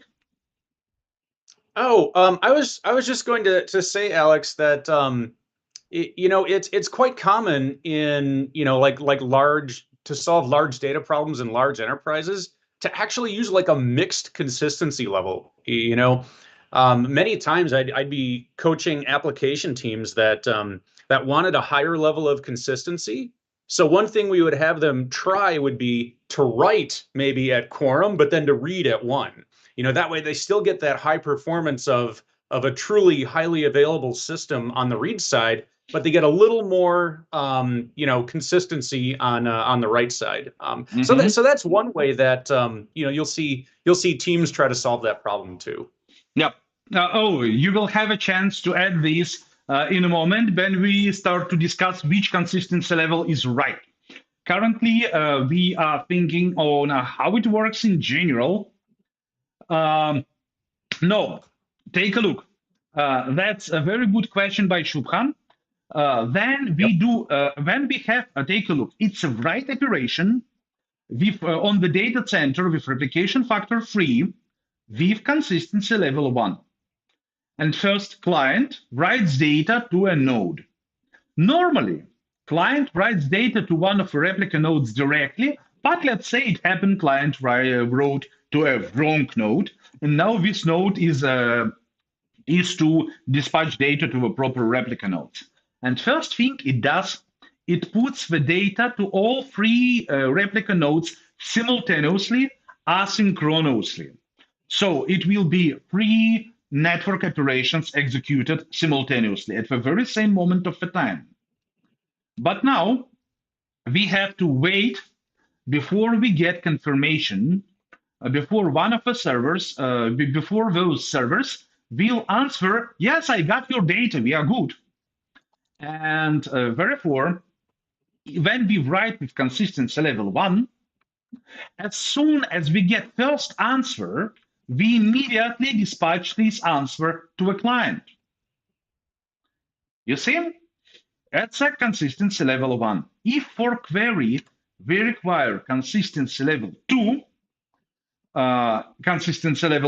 when we will wait for how many confirmations, acknowledgements? 2, of course. And there is a consistency level quorum, which basically means majority of the nodes. Majority for replication factor 3 is 2.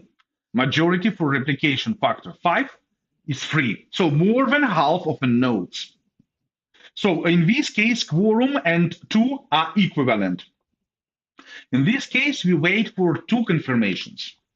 And when we do operation on the consistency level 3 for replication factor all, or if we do operation on the consistency level all, which is equivalent to consistency level 3 for replication factor 3, we will wait for the confirmations of all of the nodes. But in any scenario, data will be written to all of the replica nodes. For replication factor 3, it will be 3 servers. For replication factor 5, it will be 5 servers, and so on.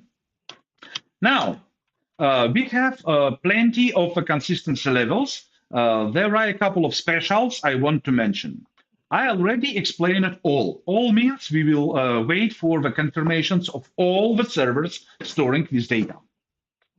Then quorum means we will wait for the confirmation of a majority of the servers storing this data. So more than a half of the replica servers. Then 2 last points. What is a local and how it's different from one?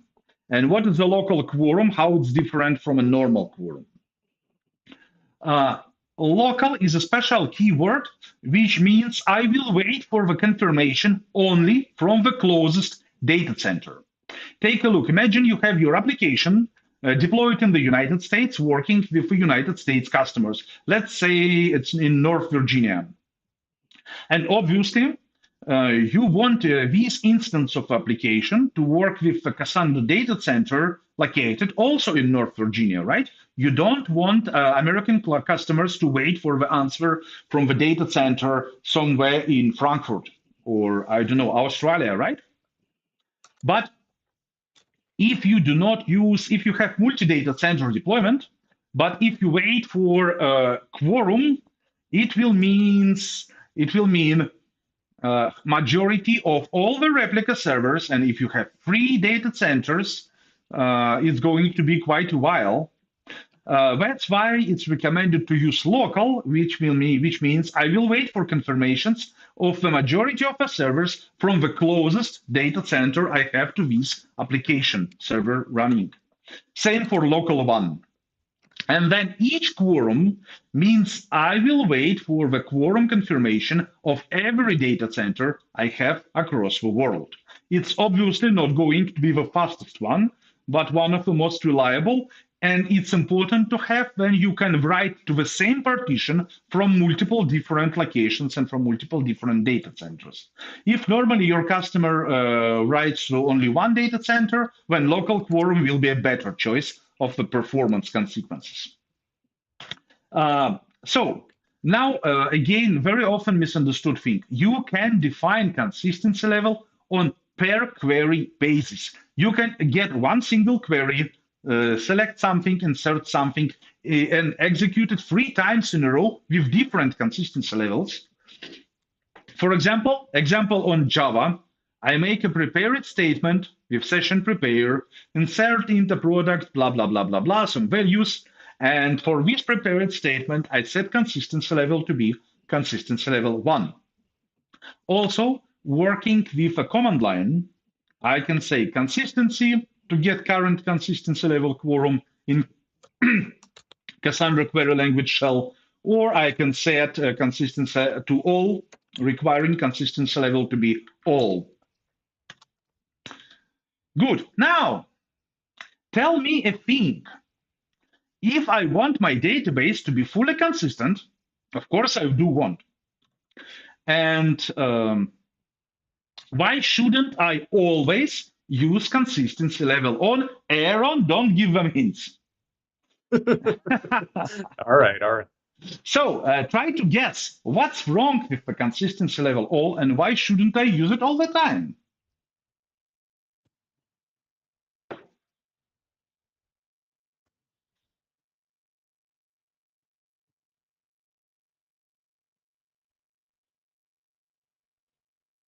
And while you are answering, there is a good point about the eventually consistent database.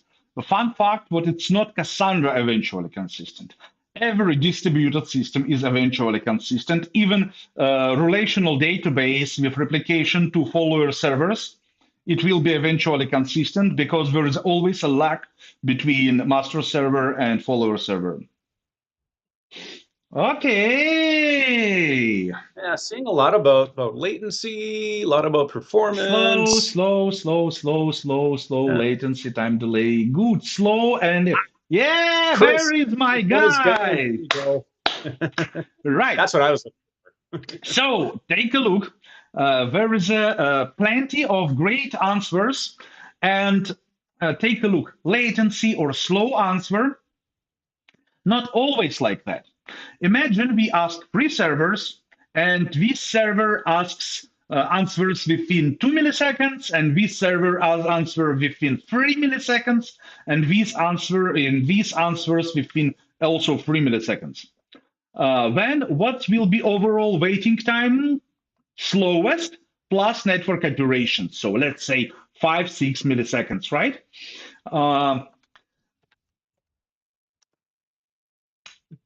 It will introduce a real delay only if one of the servers is significantly slower. So we go, for example, 3 milliseconds, 4 milliseconds, 10 milliseconds. Then it will be noticeable delay. Those two are answered already, and this one was too lazy, or maybe busy with compaction, maybe busy with garbage collection or anything. So as a result, overall answer was much slower. But the real problem is CEP theorem is still here watching you, always watching you, always. So, a right answer, if one is down, everyone is down. Then you require consistency level all, but one of the servers is not available. You will get, first you will have to wait for timeout, and then you will get an answer, cannot reach desired consistency level. You ask it for all, which is free. I've got answers only for 2, from 2. We have no agreement. Answer is not available. CEP theorem is here. When you set consistency level all, you require your Cassandra to be strongly consistent. You forcibly move it from AP to CP. And therefore, you get your CP, you want it, you get it, but by the price of availability. And that's for you to decide. And the great thing, what you can configure it on per query or per kind of application set. And for some data, you better say, sorry, I cannot execute the operation. We cannot risk consistency for your money. But for another kind of operations, okay, there is a stale profile picture. No one cares anyway. I'm kidding, but not for real. There are plenty of data. You can totally survive it if it's not lightningly fresh. So that's a consistency level, that's a quorum, that's replication factor, and that's how they communicate. Now, there is a question. I do want my data to be consistent, of course. And I still want to have some of the high availability. Is that not possible at all? Is there some sneaky way to kind of get in the middle of the CAP? And answer is yes, there is. Again, that's a huge secret, top secret, don't share it. I'm kidding, please share it. But we will teach you now. There is a thing known as immediate consistency. It's a simple mathematical idea. If you write with the consistency level quorum, or if you read with the consistency level quorum, you will be always consistent, even if one of the servers are down, and you can afford losing the server and still get the right data. How it works? Take a look. When we write on the replication factor 3 with consistency level quorum, it means what we will wait for at least 2 acknowledgements, right? And when we read with consistency level quorum on replication factor 2, it means what we will wait for the query coordinator to get at least 2 answers, compare them, and if they are equal, to dispatch this answer to us. And if we always know what at least two of the servers got the right answer, got the update, and then we read, there are two possible scenarios. We ask for the data for those first two replicas to answer. Are those replicas what got the most up-to-date value? Then we get most up-to-date consistent answer immediately, right? Because they already have it.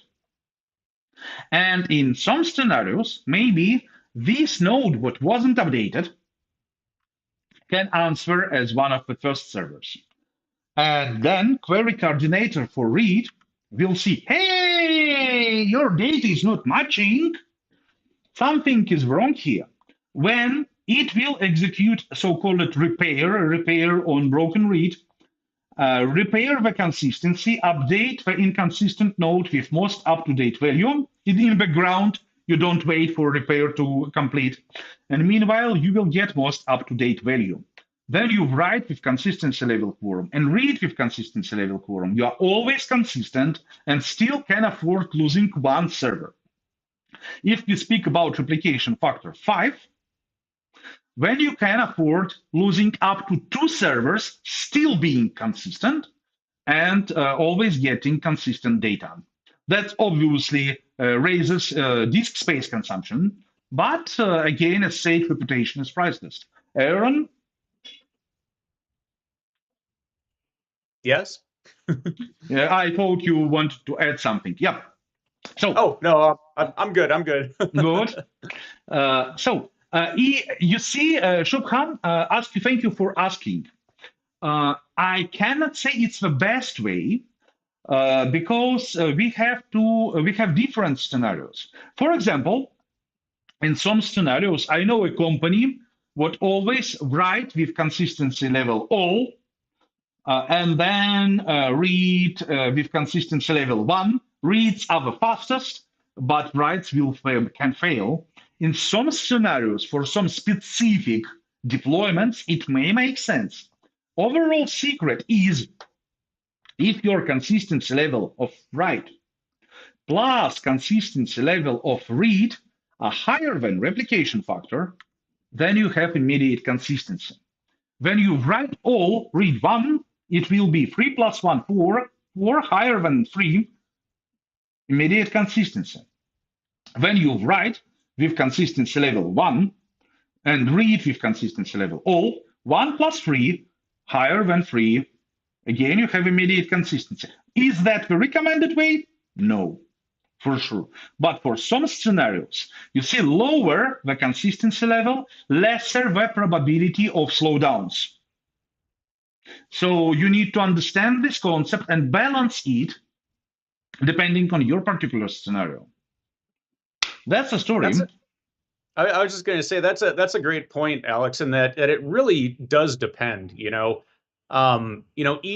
application is going to have its own requirements about what levels of consistency it requires for read and write, and that's it's going to have its own tolerances too for hey, can it deal with data that's maybe a little bit stale?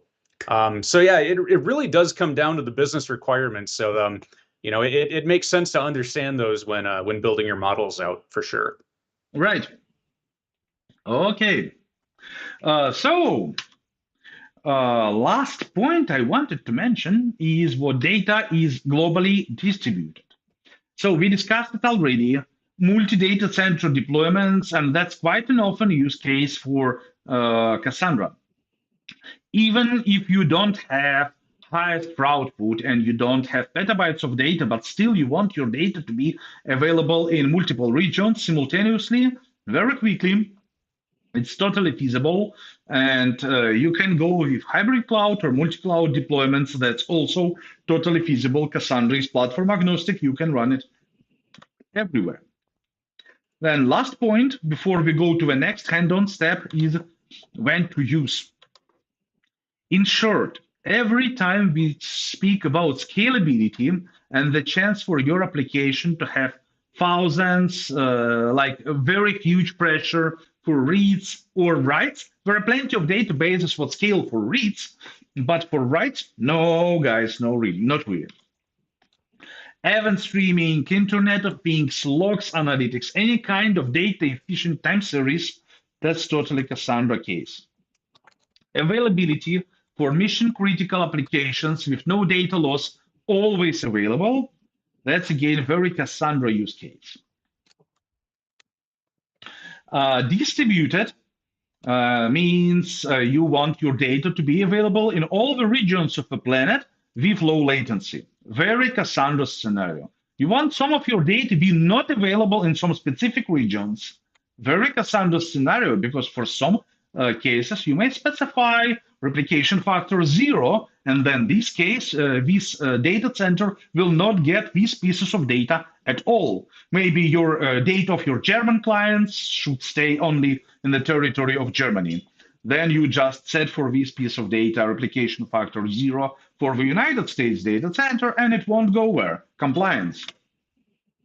And there's plenty of scenarios you may want it.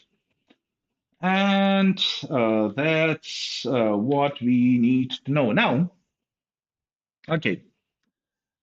You're right. I see Shubha got his answer already. Very well.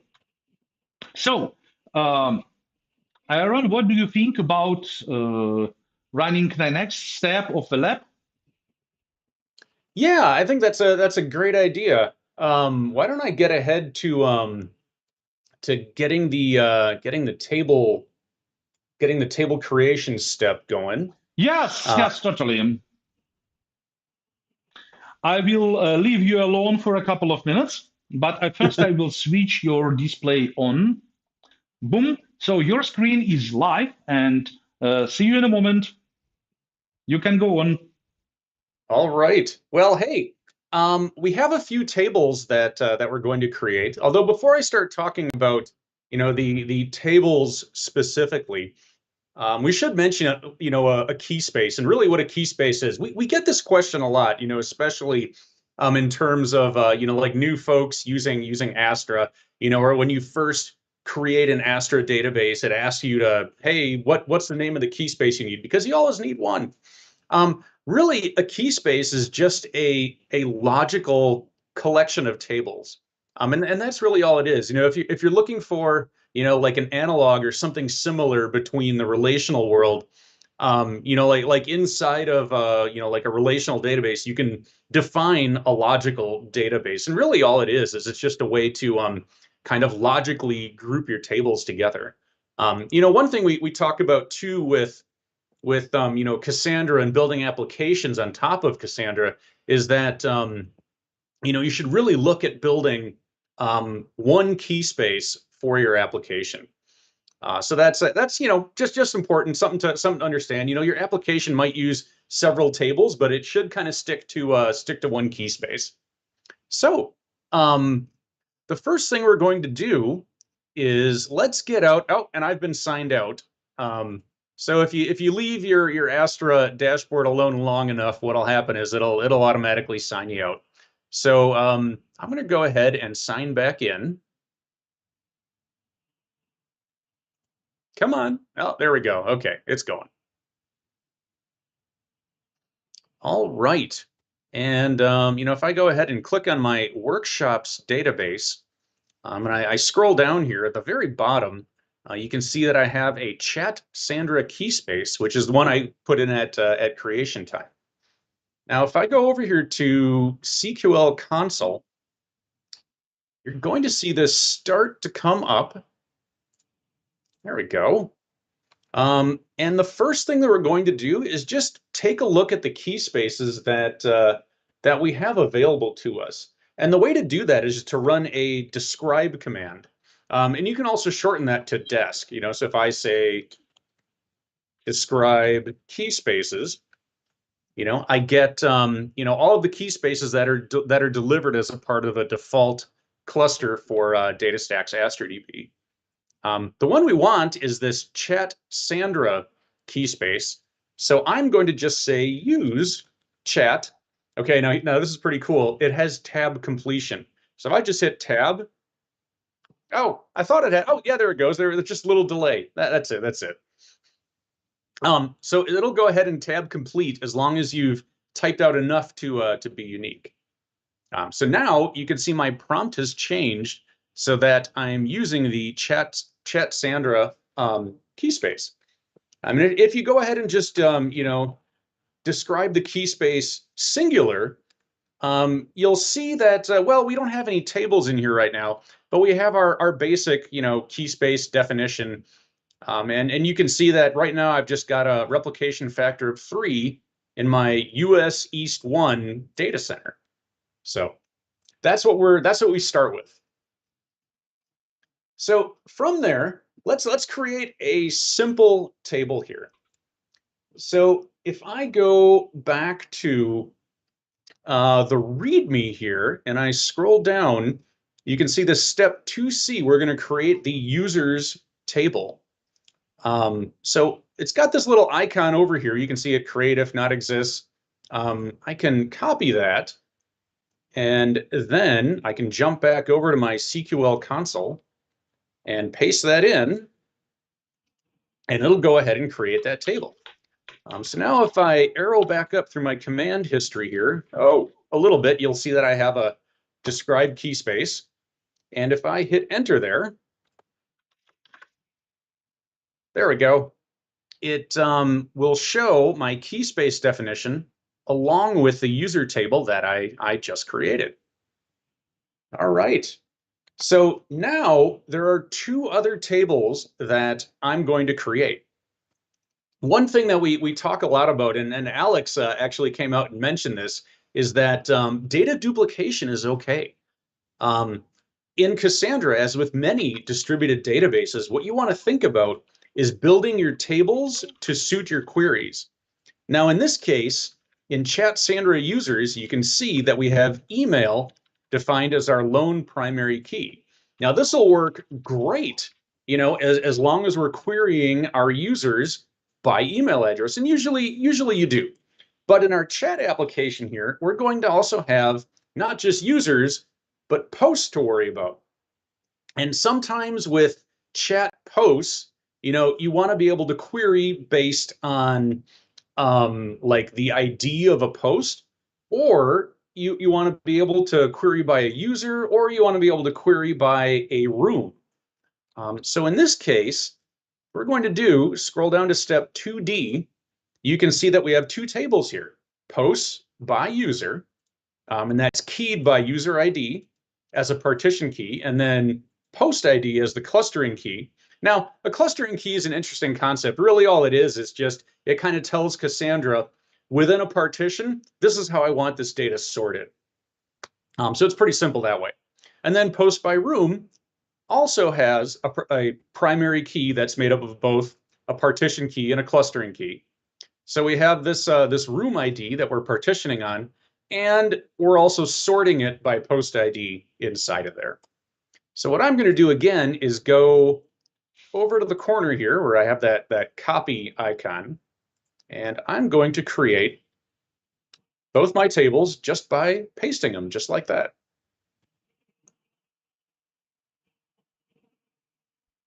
There we go.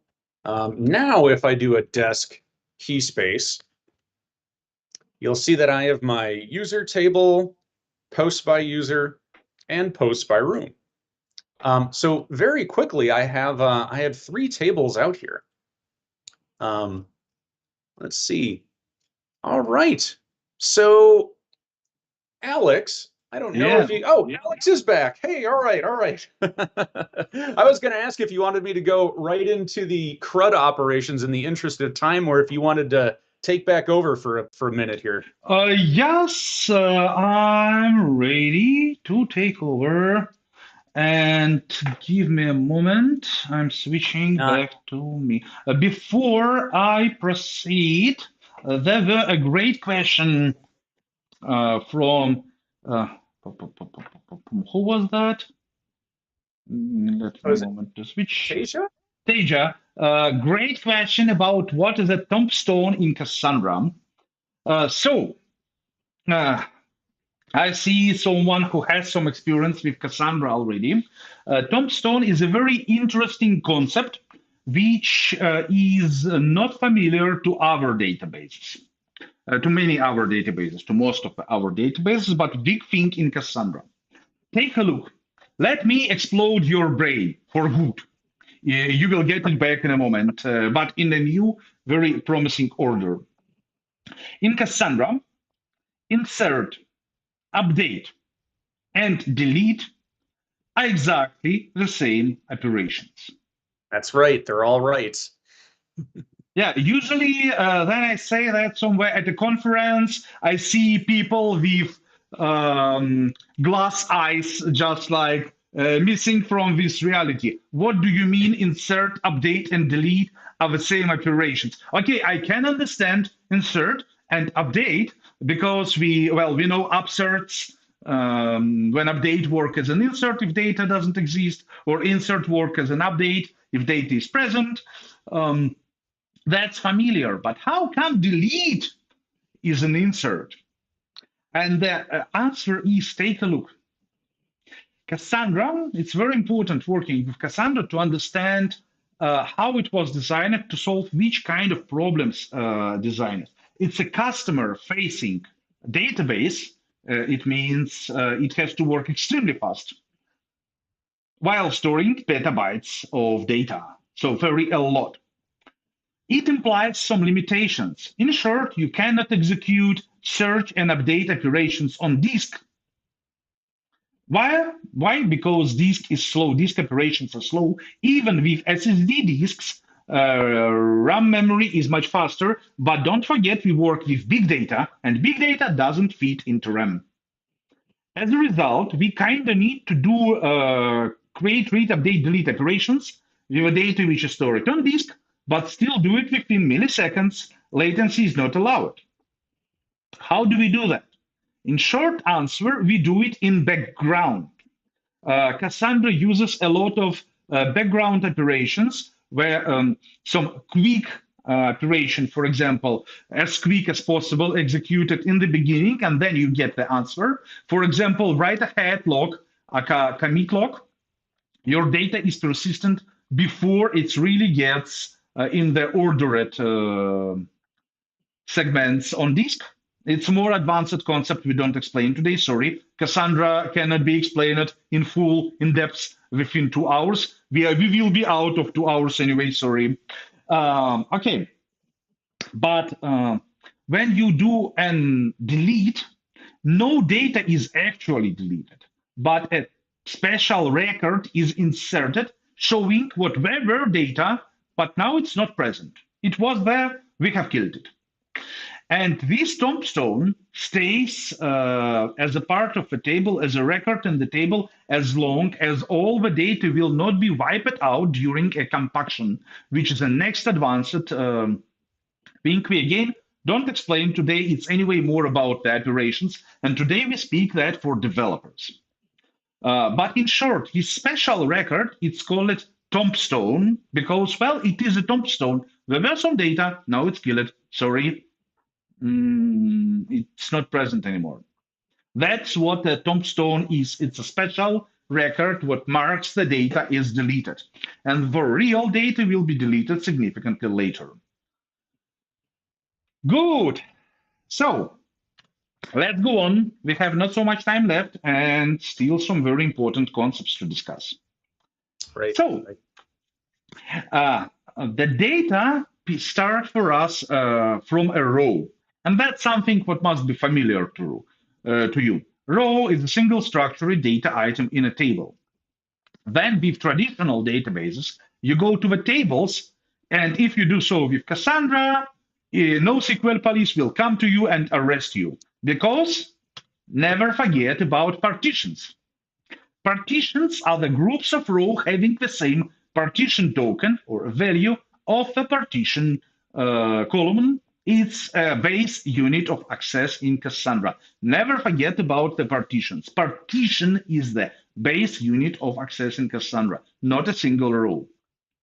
In this case, for example, you can see what all of those employees belong to the same department of wizardry. And in this case, department is the partition key for the employees table. Then, only then, we go to the table and table is a group of columns and rows storing partitions. Then we create a table and SQL. What you have seen already, we have to define a few things. First, we have to define key space we will use. Key space is just a logical group of a table, so don't take it too big. Then we have to give this name to this table. When we define columns, in this case, all of the columns are type text, but we have more than one single type in Cassandra. Then we have to define primary key, which will consist of partition key and clustering column. What does that all mean? Let me show you. Data is replicated. Speaking of key space, before creating a table, as you have seen, we need a key space. We can create a key space. In this case, I create key space users. And creating key space, we must define at least two things. There are plenty of different options, but the default values will be used, but two values you must specify.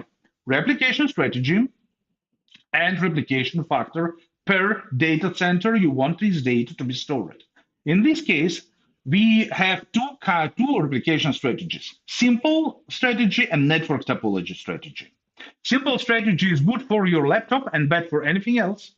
And network topology strategies call it network topology strategy because it is network topology aware strategy. Quite obvious. In short, that's a placement strategy which tries to keep your replicas as far away from each other within a data center as possible.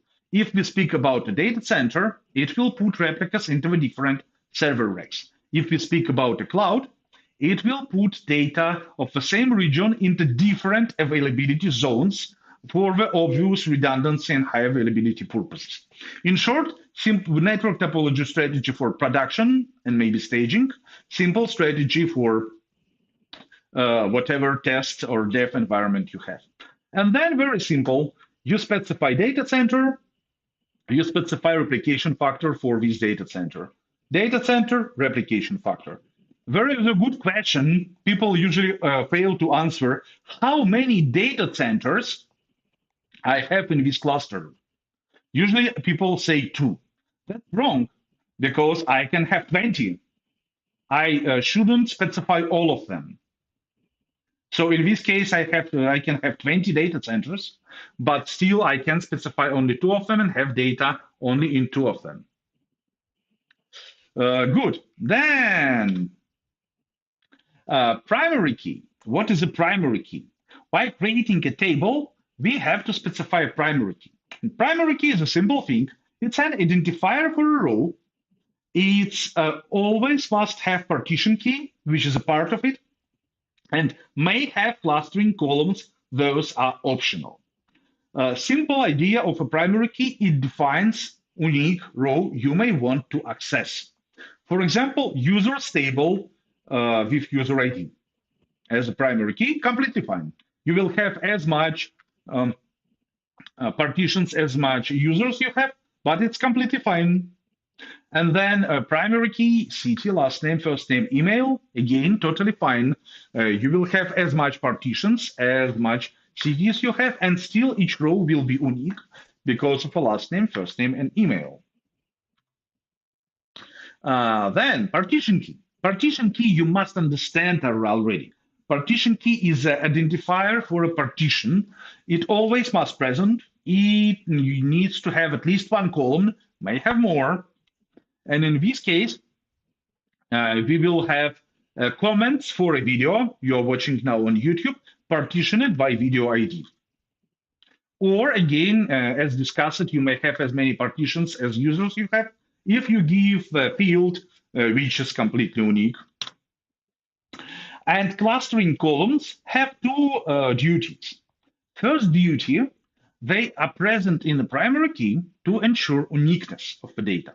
For example, we have here primary key, city, last name, first name. What's wrong with this key? It's not going to be unique.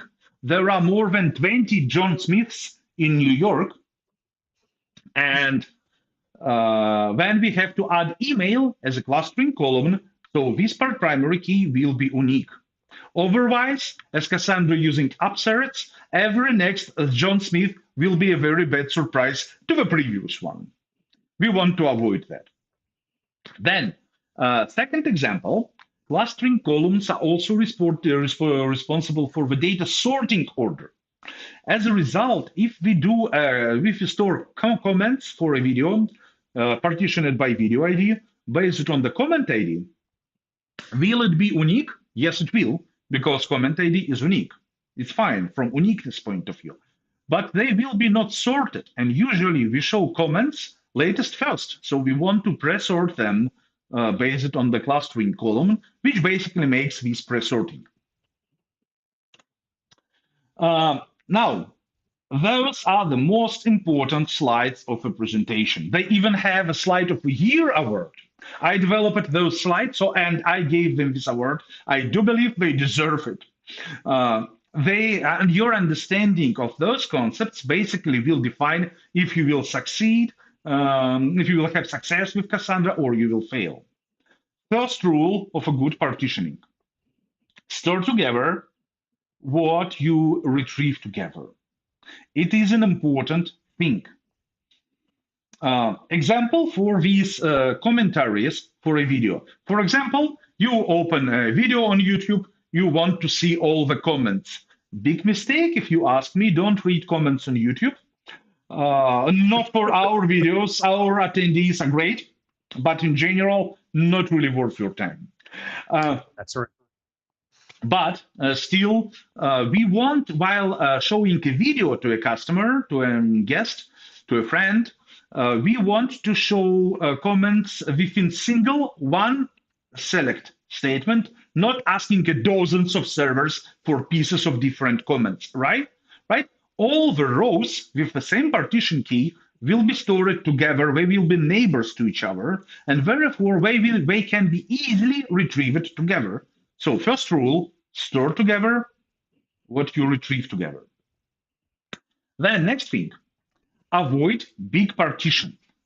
Don't you forget why we use partitions at all. We use partitions to be able to handle data of any size and still dispatch it within milliseconds. Then, if you don't pay enough attention to this rule, you make too big partitions, you again run into the trouble you was avoiding with Cassandra's partitioning. So it's very important for us to avoid big partitions. But how big is big? There is only one hard limit, up to 2 billion cells per partition. Cell basically is intersection of a column and a row. So multiply amount of columns by the amount of rows, and you will get amount of cells. Hard limit is 2 billion cells per partition. But there are recommendations, and recommendations are much stricter. We recommend to have not more than 100,000 rows in a partition, and we recommend to have not more than 100 megabytes in a partition. Those recommendations are built by Datastax field team. Those are really best of the best experts in Cassandra world. And there are many of companies who paid a big price for this knowledge you get for free right now. And there are some companies who paid a much higher price if they didn't pay attention to our recommendations. The biggest partition we have ever seen was something like 1.5 terabytes. And believe me, that's damn wrong. That's a very, very, very, very bad idea. You can forget about scaling. You can forget about performance. You have to pay attention to a partition size. Now, I would bet you wouldn't be able to read that. Wow, a terabyte partition is just that. I can't even wrap my head around that. Yeah, you know what? As aerodynamic, you have to learn aerodynamics if you cannot build powerful enough engines. That's a joke. Yep.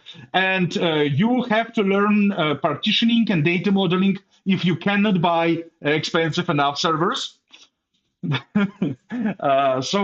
in general, I do recommend you to understand partitioning rules. They're simple in the end. They're simple, yeah. We did the biggest part of them together. Now, there is a very important thing. Avoid big and constantly growing partitions. Not all the partitions size can be predefined. Imagine I'm trying to store data of my network of sensors, Internet of Things infrastructure, with many millions of sensors reporting their state every few seconds. If I would build the data model for this table being partitioned just by sensor ID, with the data coming into database sensor ID, timestamp, and value, so I don't know, temperature, 50 degrees at 5 p.m., and sensor IDs, I don't know, 1 to 3. Will this data model work? Well, it will in the beginning.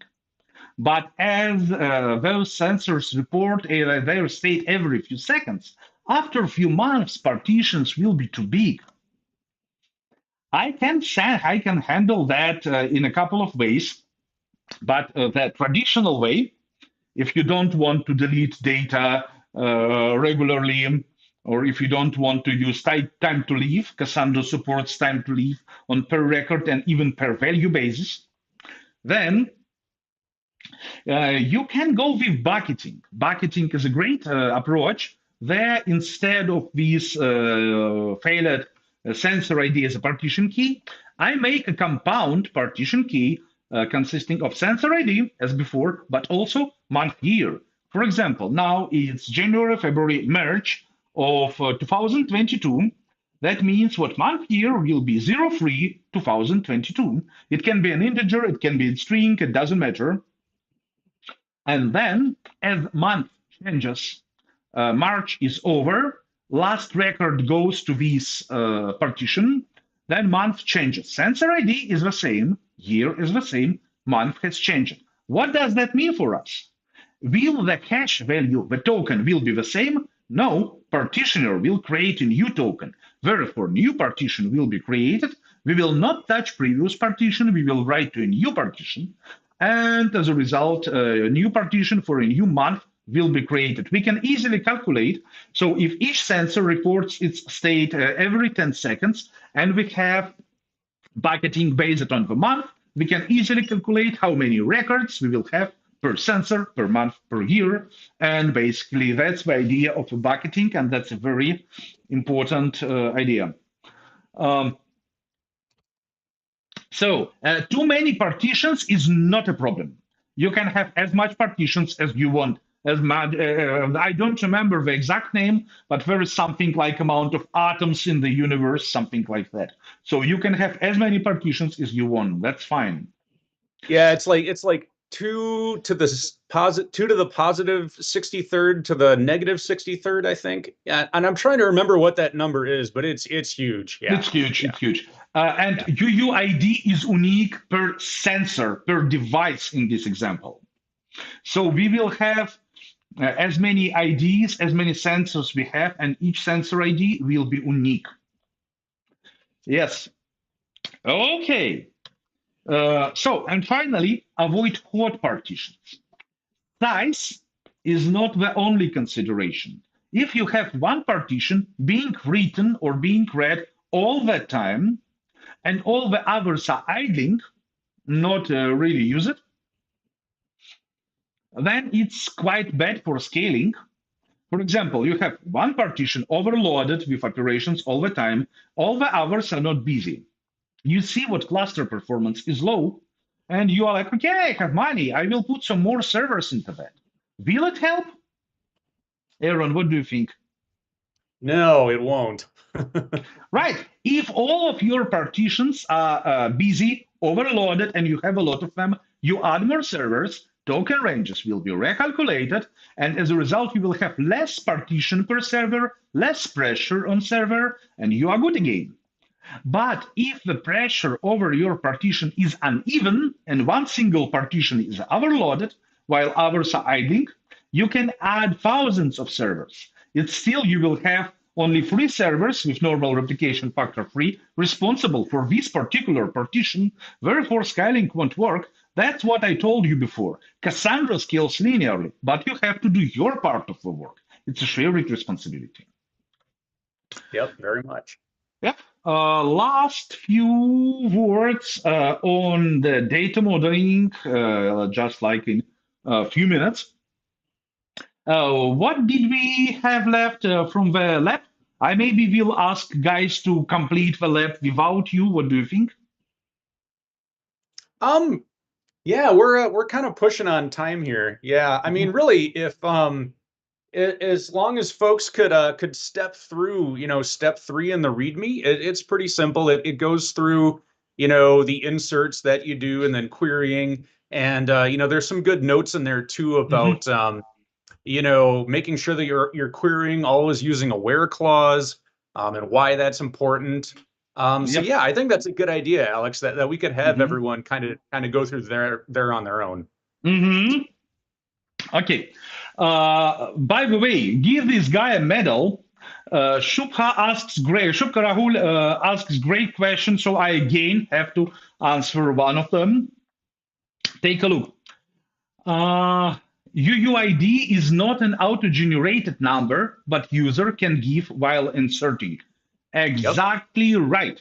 In short, people with experience of relational databases use it to use sequential IDs generated by the database. And you know what? Sequential IDs are great as long as you can afford them. What is a sequential ID? You store your data and you ask your database to give you an ID for this data. You store data, you get an ID. In the future, you can load this data back to your application server using this ID. You know sequential IDs generated by a database. Very traditional in SQL world. Sounds good, doesn't work. Why? Because Cassandra is a distributed, decentralized database. To get a sequential ID, we will have to make an agreement between all of the servers in the cluster what's going to be next ID. And it may be sounds feasible when you have 1, 2, 3, 5 servers, but when you have 200 servers, that already doesn't sound like a good idea. That's why with Cassandra, you treat ID values differently. You generate them on the application side using special UUID function, which will generate a long ID string of digits and characters, which is guaranteed to be universally unique. UUID means universally unique identifier. The probability of the collision is like, it will not happen. Working with Cassandra, you generate unique IDs on the application side, and you insert data with these UUIDs into the database. It's actually much more convenient than waiting for your database to dispatch a sequential ID to you, because you can start working with the data, for example, in microservices system, even before data being persisted to the database. In some scenarios, it may be quite a lot of better. UUID is a data type in Cassandra. Well, yes, it is. Right. It is a data type in Cassandra, but not only data type. It's also a generic concept available for multiple programming languages and so on and so forth. And YouTube show. Okay, excellent connection. I was scared at the moment we lost the connection. No, but we are good. Okay. Okay, so yeah, that was a close one. Important things to us to understand is Cassandra is a NoSQL database. It means instead of normalization, we prefer denormalization. What all of that means?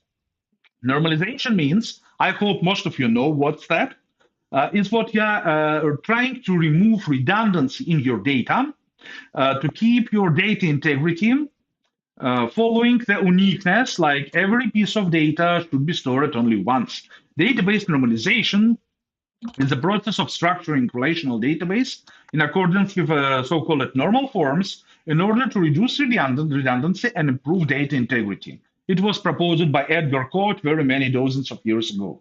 Now take a look. In the universities, on the courses, they teach us what denormalization is the right way to do things. And denormalization is evil, is a demon you have to avoid. You know what? Life is not a Star Wars movie. There is not like a light side of a force, dark side of a force. Denormalization is actually great as long as you control it, not when it controls you, right? So, as a good developer, as a good engineer, you need to learn both normalization and denormalization and know when to use them and then not to use them. What's wrong with a normalization? With normalization, we have simple writes, and it helps us to have data integrity in relational databases with foreign keys, indexes, checks, on delete cascade, and all the other fancy SQL things. That is great. But normalization comes with a price. And in many scenarios, you do not want to pay this price. Normalization is not free. Everything has a price. What are the price of a normalization? You had fast write, you will have slow read.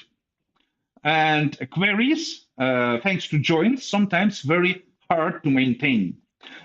Biggest SQL statement I've ever seen consisted of 61 join. Ooh. And you know why it didn't have 62? Because it was MySQL. And MySQL doesn't allow you to have more than 61 join in a single select statement. In short, time is the price. Yeah, Casey Munga, by the way, hello, glad to see you. Time is the price. You have fast writes because you have to write to one single place, but you will have slow reads because every next join will be slower and slower, and SQL databases cannot be fast over huge distributed data. Besides the fact it's a nightmare to maintain multiple joins queries. Then what is a denormalization? Denormalization is a strategy used on a database to increase performance. In a computing, denormalization is the process of trying to improve the read performance of a database at the expense of potentially losing some write performance by adding redundant copies of the data. And basically, in denormalization, data is being cross-table duplicated to simplify reads. You still have table employees and departments, but now you have department name right into the employee table. Heresy, denormalization. No, denormalization is your friend if you know how to use it. What are the benefits of a denormalization and data duplication? Quick reads. Now you don't have to execute multiple joins. Also, simple queries. It's very easy to work with the queries what are simple as that. Select, from, where, something, boom, done. No joins, very easy to maintain. Then again, everything comes with a price. What's the price of a denormalization? Now you have to do multiple writes at once. If you change department name, you will need to rename the department in the departments table, but also rename the department in all the employees of this department for the employees table. That means at least 2 writes, maybe more in some scenarios. Also, manual integrity. No foreign keys, no foreign keys check, no on-delete cascade, but it's fine because it's a non-relational NoSQL database, so we don't have foreign keys and joins anyway. Now take a look at the trick.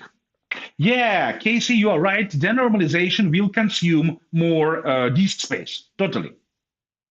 But that is a normal price to pay. As I said before, disk space is cheap, reputation is priceless. And having your application works fast, it's also quite cool. Yes, you pay for disk space, so what? Now, last trick, what really a lot of people do not understand from the performance point of view. In most of the scenarios, you can execute joins in the normalization strategy only one by one by one.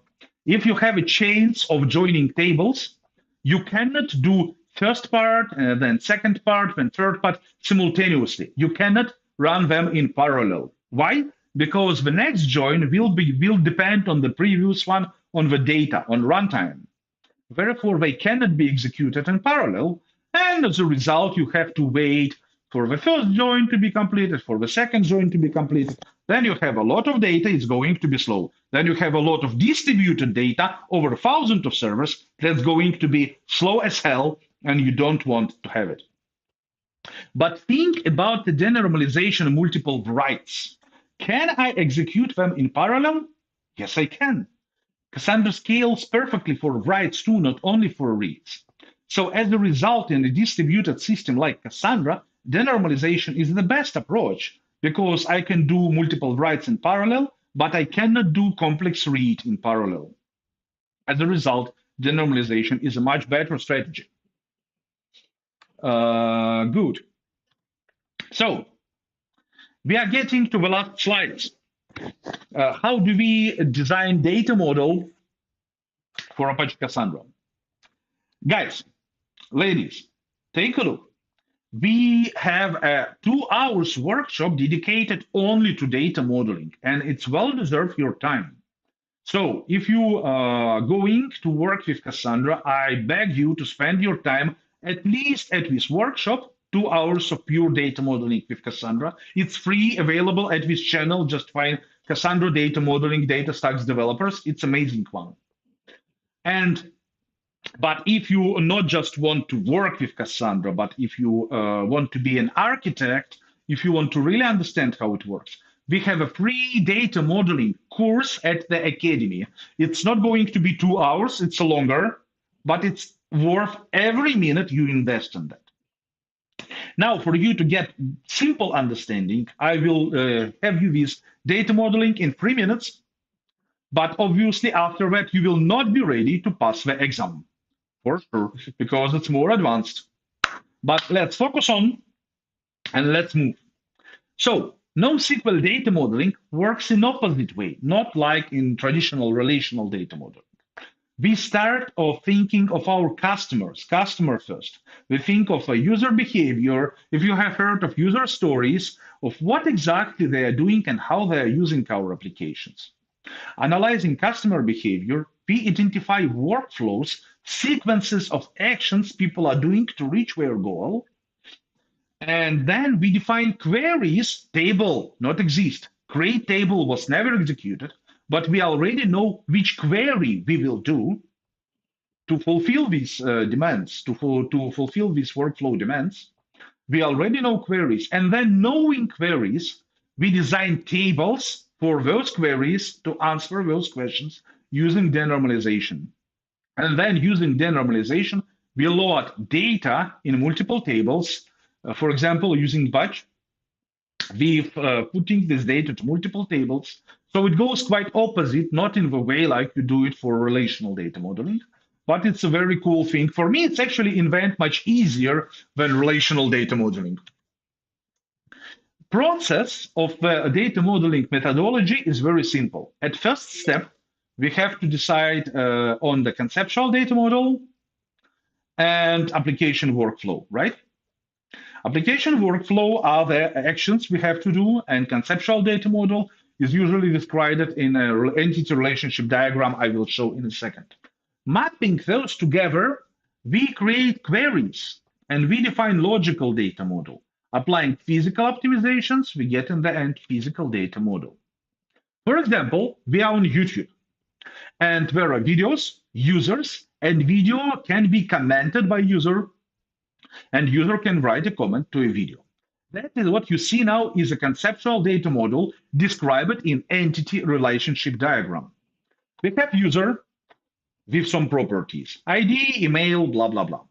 We have video with some properties, ID, email, blah, blah, blah, title.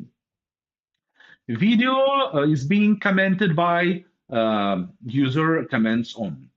And each comment has timestamp and text. That's called entity relationship diagram. Then we have application workflow. And use case is simple.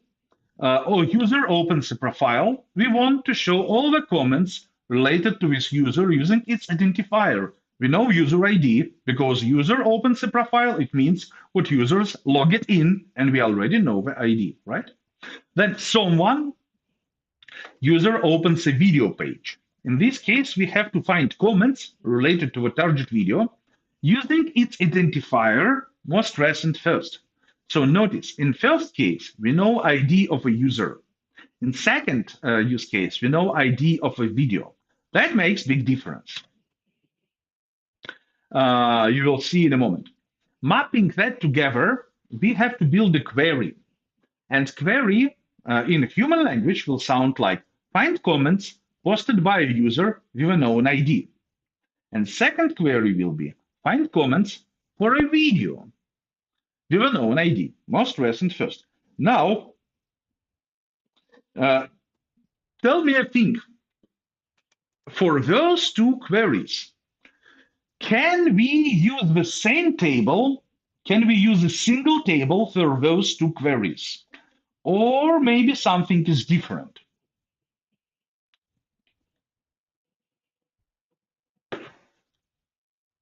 Yeah, the chat's pretty quiet. Yeah. We make them think, and it's quite late actually in India, guys. Thank you for staying for us till the end. We are starting the game in few minutes, and you want to take your chance to win our prizes. But right now, if you want me to start the game, you have to answer a question. Will one table here be enough, or we will need different tables? Okay. Maniganda Prakash thinks we will need different tables. Yeah, Anil Kumar agrees. Very well. So in short, while don't forget, partition key defines data partitioning. And we could have a single table here, but it means what for a branch of queries, if we don't have partition key, we cannot specify it, we will do a full cluster scan. If you don't specify partition key in your query, it's like order a pizza without specifying your full home address. And then delivery boy or delivery girl will have to bringing you the pizza, knock every door on your street, like maybe you order a pizza or maybe you order a pizza, and that yet is as dumb as it sounds. If I don't know about you, but when I order something, I specify a full address.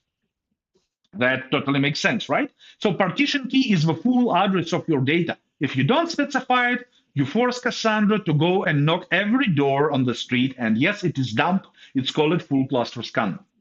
And in one case, we know only user ID. In second case, we know only video ID. Therefore, we will need two different tables for these scenarios. That is denormalization in action.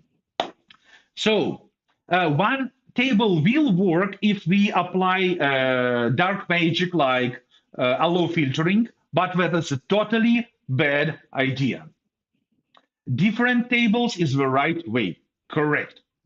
And then what you see is called Chibatko diagram. We are very proud to have Artem Chibatko, PhD, as our colleague. And by the way, with a huge relief, we have to announce he was caught. He was in Ukraine when the war started, and recently he and his family they were evacuated from the Ukraine, so he avoided the danger, and that is a great news. We are totally happy for him to be saved and be safe now. So what you see right now is What you see right now is Chibatko diagram, something what he developed as a part of his data modeling methodology for Cassandra. And what you see here right now is comments by user is a table, user ID is a partition key, creation day is a clustering column, descending sorting order, comment ID is a clustering column, ascending sorting order. Comments by video are basically the same, but we have video ID instead of user ID. And then we go to physical data model. In physical data model, we pick already some real data types and apply some optimizations. For example, you've seen here comments by user have creation date and comment ID. But here we have only comment ID. What's happened with a creation date? We do need this information, right? Answer is short. For the comment ID, we use time UUID thing, and time UUID is a universally unique identifier which embeds timestamp. But you can sort it by time, so it's universally unique value, but you can sort descending or ascending by timestamp, and that's actually a pretty cool thing. We have less data volume and still have our data sorted and unique. Very nice. Same for comment ID for comments by video. And finally, we have this thing converted into the SQL schema data.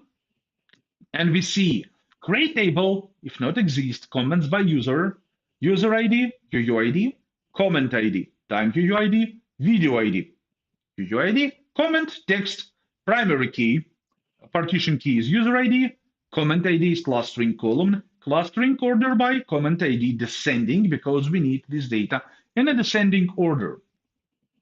Yes, a timestamp plus UUID is time UUID, correct. And basically the same for comments by video, just video ID instead of user ID. And for the ending of the hands-on lab, we will ask you to do it on your own. To get the badge, you have to complete it, and don't forget in the end to make the screenshot. But first, we go to the game.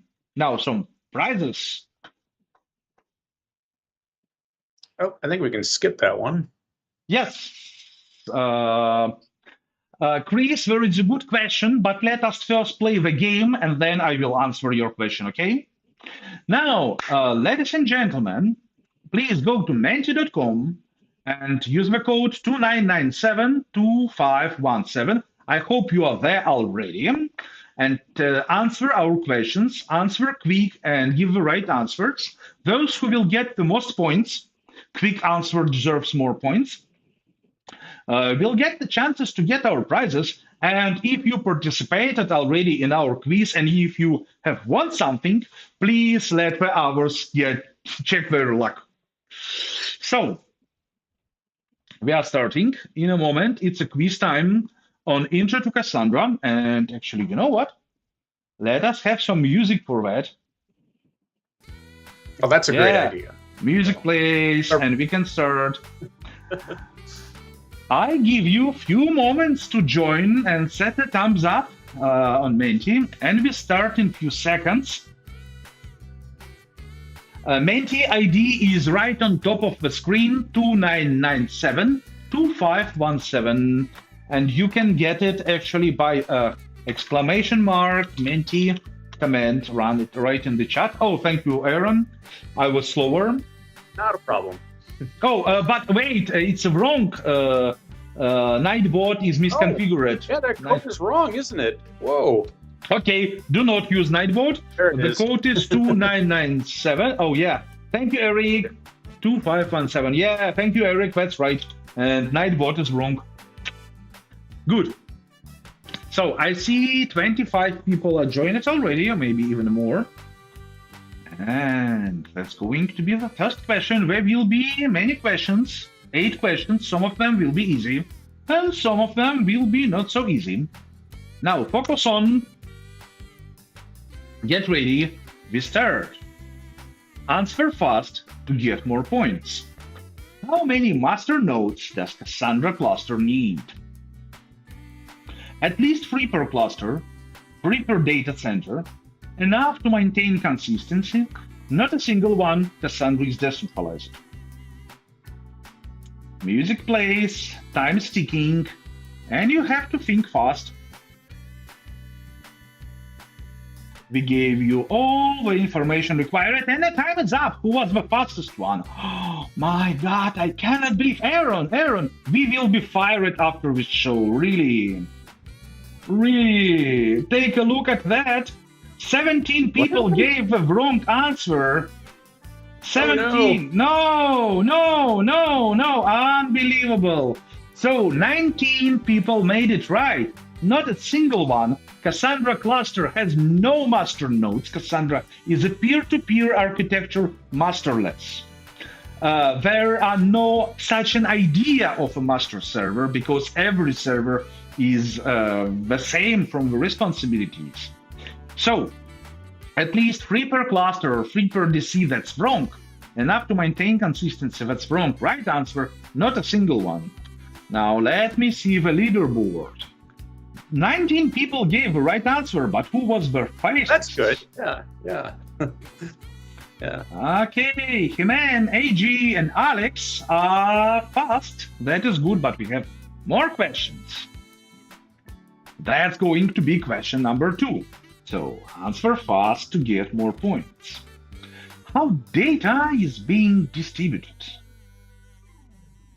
All data is replicated to each server by partitions, range of partitions per node, with address locators or using postmail, maybe. Yeah, this is a tough one. Yeah. Okay, no, looks like it's not so tough, at least not for our amazing attendees. Data is distributed by partitions, range of partitions per node. Definitely not all data is replicated to each server. Apple handles hundreds petabytes. It makes no sense to copy that size or to each server. No way. There is no such server in the world to feed it. Okay, so leaders made no mistakes, but Ravi Kumar was this time faster than Alex, and BGE gets to the second place, AG is on the third, with He-Man is holding the first position, but well, difference is not so big. So what will change after the next questions? Question number 3. Still anybody's game. Yeah. Question number 3. So answer fast to get more points. Which replication factor is recommended? 1.5, 3, 15, 42 maybe.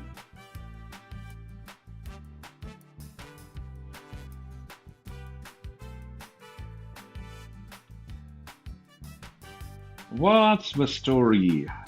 What's the replication factor is recommended? Time is up, and the right answer, oh well, man, it was too easy. Right, replication factor 3 is recommended. In some scenarios, you may want to have 5. And for some specific purposes, you may stick to 1, although it's not a traditional workload, let's say, and it's definitely not recommended. And replication factor 1.5 is it's like half bit. You cannot have half server. Yeah, I would think that. Yeah. So it's technically not possible. Okay, so most of you made it, but who was the fastest one this time? Apoena was the fastest, getting to the 6th place. He-Man and BGE holding first and second, and Ravi Kumar is on the 30th. AG just 14 points behind Ravi Kumar. That's close, and I see Shukha is actually shared the 4th place with Apoena. So that's like 0 points difference. Yeah, that's close. I don't know that I've ever seen a tie before. That's pretty cool. Yeah, good. Okay. We are in the middle. It's question number 4. And I think you are getting nervous already, right? Everyone wants to win. Answer fast to get more points. What is AstraDB? AstraDB is a gateway to the stars. It's a local in-memory version of Cassandra. It's Cassandra as a service in the cloud. It's a development tool. Most of you have answered it already, and the time is over. So, it was easy. AstraDB is a Cassandra as a service in the cloud. It's not local, it's in cloud, and not in memory, it's persistent. Then That's right. It's a development tool. Well, you definitely can use AstraDB as a development tool. Yeah, that's fair. But still the answer which is closer to the truth. Astra is a Cassandra as a service in the cloud with no headache. It's maintained and managed and handled by Datastax.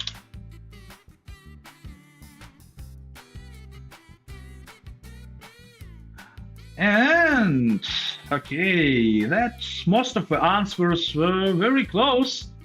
I see no difference in the leaderboard at this stage.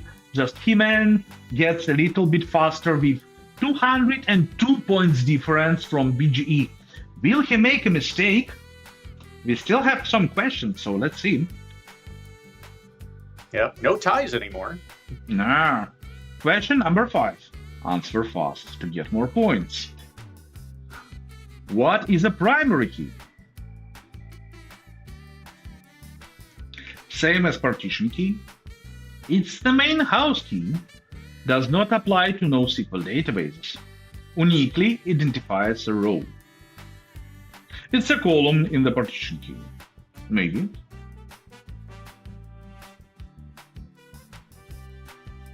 So, time is up. And most of you made it right. Primary key can be the same as a partition key, but it's by default not the same. They may match if you have no clustering columns, but the most close to the trap statement is primary key uniquely identifies a row. So, who made a mistake? Hey, BGE! Oh man, I think he will not recover because the competition is tight. BGE, I'm sorry. AG gets to the second place because of that, and Alex returns to his third place. But you know what? Our prizes makes no difference. First, second, and third place getting the same prize.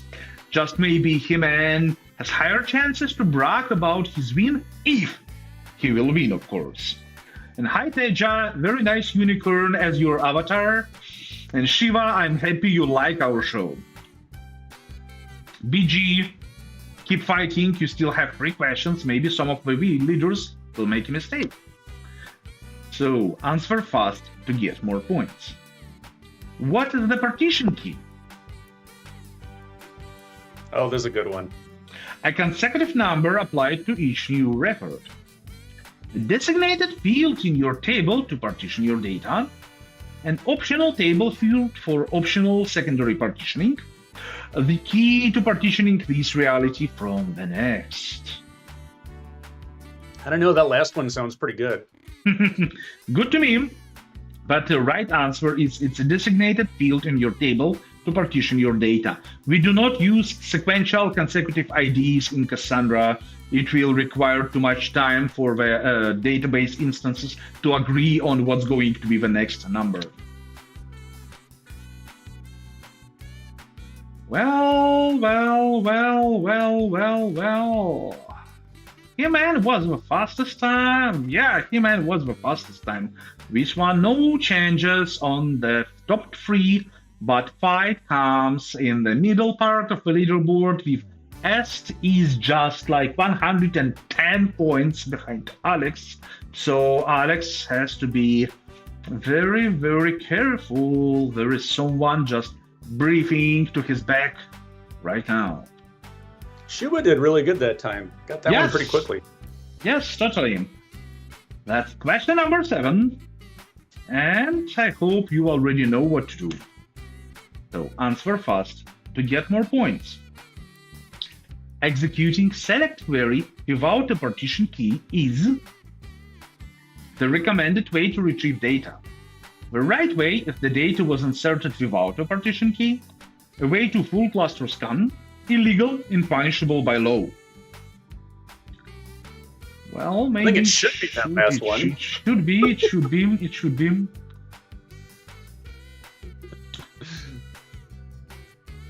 So the right answer is it's a way to full cluster scan, and it's a bad thing you don't want to have in your cluster. So you have to avoid doing operations without a partition key at all costs. And by default, Cassandra will not execute them at all. But by my heart, I would answer number 4, illegal and punishable by law. By NoSQL. As NoSQL police officers, we stand on the side what it's illegal and punishable by law. Right. So final leaderboard before the last question. Who was fast and who was slow? Who is going to get out of the list? Okay, so Apoena Fights and Ravi Kumar is a little bit lower than he used to be, with Shubha on the ninth place, and the top three with He-Man, AG, and Alex, and very, very close to Paul and Skids, just few moments before the end of the game, and we start the last question. Question number 8. This is it now.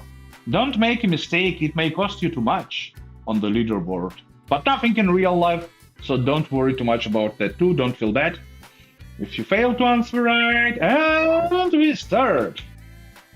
Answer fast to get more points. In the data modeling methodology, we start modeling the conceptual data model and application workflow, physical data model, logical data model, copy-paste from Stack Overflow. Well, Stack Overflow is a great resource. It helps us a lot, basically. That's right. Oh, but I wouldn't start data modeling from Stack Overflow. From Datastax Academy, maybe, but not from Stack Overflow. Right answer is conceptual data model and application workflow are the first steps in the data modeling framework or data modeling methodology. So, I cannot wait. I worry for you all. Both Alex and AG makes a mistake. Oh my god. Okay, looks like someone was too nervous and failed to answer right. Now, Heman, Paul, and Ravi Kumar, we congratulate you with top 3 positions on our quiz. You did great job. You deserve it. Your prizes very well. Aaron, could you please paste the email of Gary? Yeah, that's yeah. Let me find Gary's email. It should just be Gary.hervey@datastax.com. Yep. Yep, I'm sure. So we congratulate winners. Please make a screenshot of your screen showing your place, showing your position. Make a screenshot and send it to gary.harvey@datastax.com. Aaron will paste his email in the chat in a moment. Yep. If you are on the leaderboard, but not in the top 3, we still congratulate you so much, because you know what? Our prizes, well, it's a cool swag, but not apartments, not yachts, and so on, not Ferraris. I'm sorry. So don't be too sad about that. You attended a great workshop, and at least I hope so, and you made it to be on top 10 out of many dozens of people. It is a great result. And now finally, if you are not on the leaderboard, still you learned a lot, and come again for our next workshop. So that will help you a lot. Shubha, for the data modeling workshop, please watch the recording of a previous one, or better, attend a data modeling course at the academy.datastax.com. It's free, which is a part actually of a developer, Cassandra developer path. So if you are heading to get the certificate, you will pass this course anyway. And yeah, thank you, Teja. Sharing knowledge is the greatest gift. I really enjoy those workshops. Good. Now, we will ask you a question. What do you think about this workshop? What did you like the most? What was maybe not so great? I will keep this window open so you can feel your feedback even after the workshop. And meanwhile, last few slides. Oh, yeah, this, okay, not Jack Fryer, but Gary. We already sent that. For the homework, complete the lab as explained in workshop Intro to Cassandra. Make a screenshot. Complete those 2 scenarios. Very simple, like 10 minutes each. It will not take much time. You can do it later. And then submit your homework and expect your badge therefore. Notice what badge is a badge. It's cool. But what really matters is your NoSQL certificate, which you get only when you are passing the exam. For more learning, if you're learning for more data, more things to learn, we recommend visiting /dev at datastax.com. Great place. And more data and data modeling and Cassandra fundamentals there, and courses available for free at Datastax Academy at academy.datastax.com. For your voucher and certification, I already told you, get your voucher and become a certified NoSQL developer for free. How do you get your voucher? Complete a developer path or administrator path on the Academy. You will need to do it anyway to get ready for the exam. Idea is very simple. There are two paths, developer, administrator, and Cassandra we don't touch today. And get your voucher after passing the course. And actually, I'm not sure we are sharing it via link today. This one discussed it already. If you liked this workshop, don't forget to push like and subscribe button. And for more workshops by Datastax, come to our website at datastax.com/workshops. And thank you so much for coming. It was great time together. Yep. Thanks, everyone. It was great to see everyone here. Yeah. There is a question by Chris I wanted to answer, but I'm not sure I get this question after all. Chris Blender asks if a video is global, but users are localized. The partition key cannot be regional. So what would your partition to be to keep data together? Aaron, do you have an idea? I'm not sure I got the situation. Yeah, I read through that one like 3 or 4 times, and that does seem, a little confusing, to be honest. Yeah, I don't know. Maybe if you can reach out in the Discord and maybe clarify that a little bit, we'll be able to help you out afterward. I think that's probably the best approach here. Yep. Yeah, so we will be happy to discuss that. Voucher will be sent automatically once we complete the course. Almost. At this moment, Shubhan, to get the voucher, you complete the course, developer path or administrator path, and you send an email at academy.datastax.com. It's explained on the Academy. You just send an email, I completed the course, here is my email, and this way. Shivan, at this moment, after this workshop, you are not directly go and take certification for free because you are not ready. You will fail the exam. To get ready for the exam, you have to go to the academy.datastax.com and pass a training, not a 2 hours training, it's longer. And when it's done, you write an email to the academy at datastax.com and then you get your voucher. That's the scenario. And I see no more questions.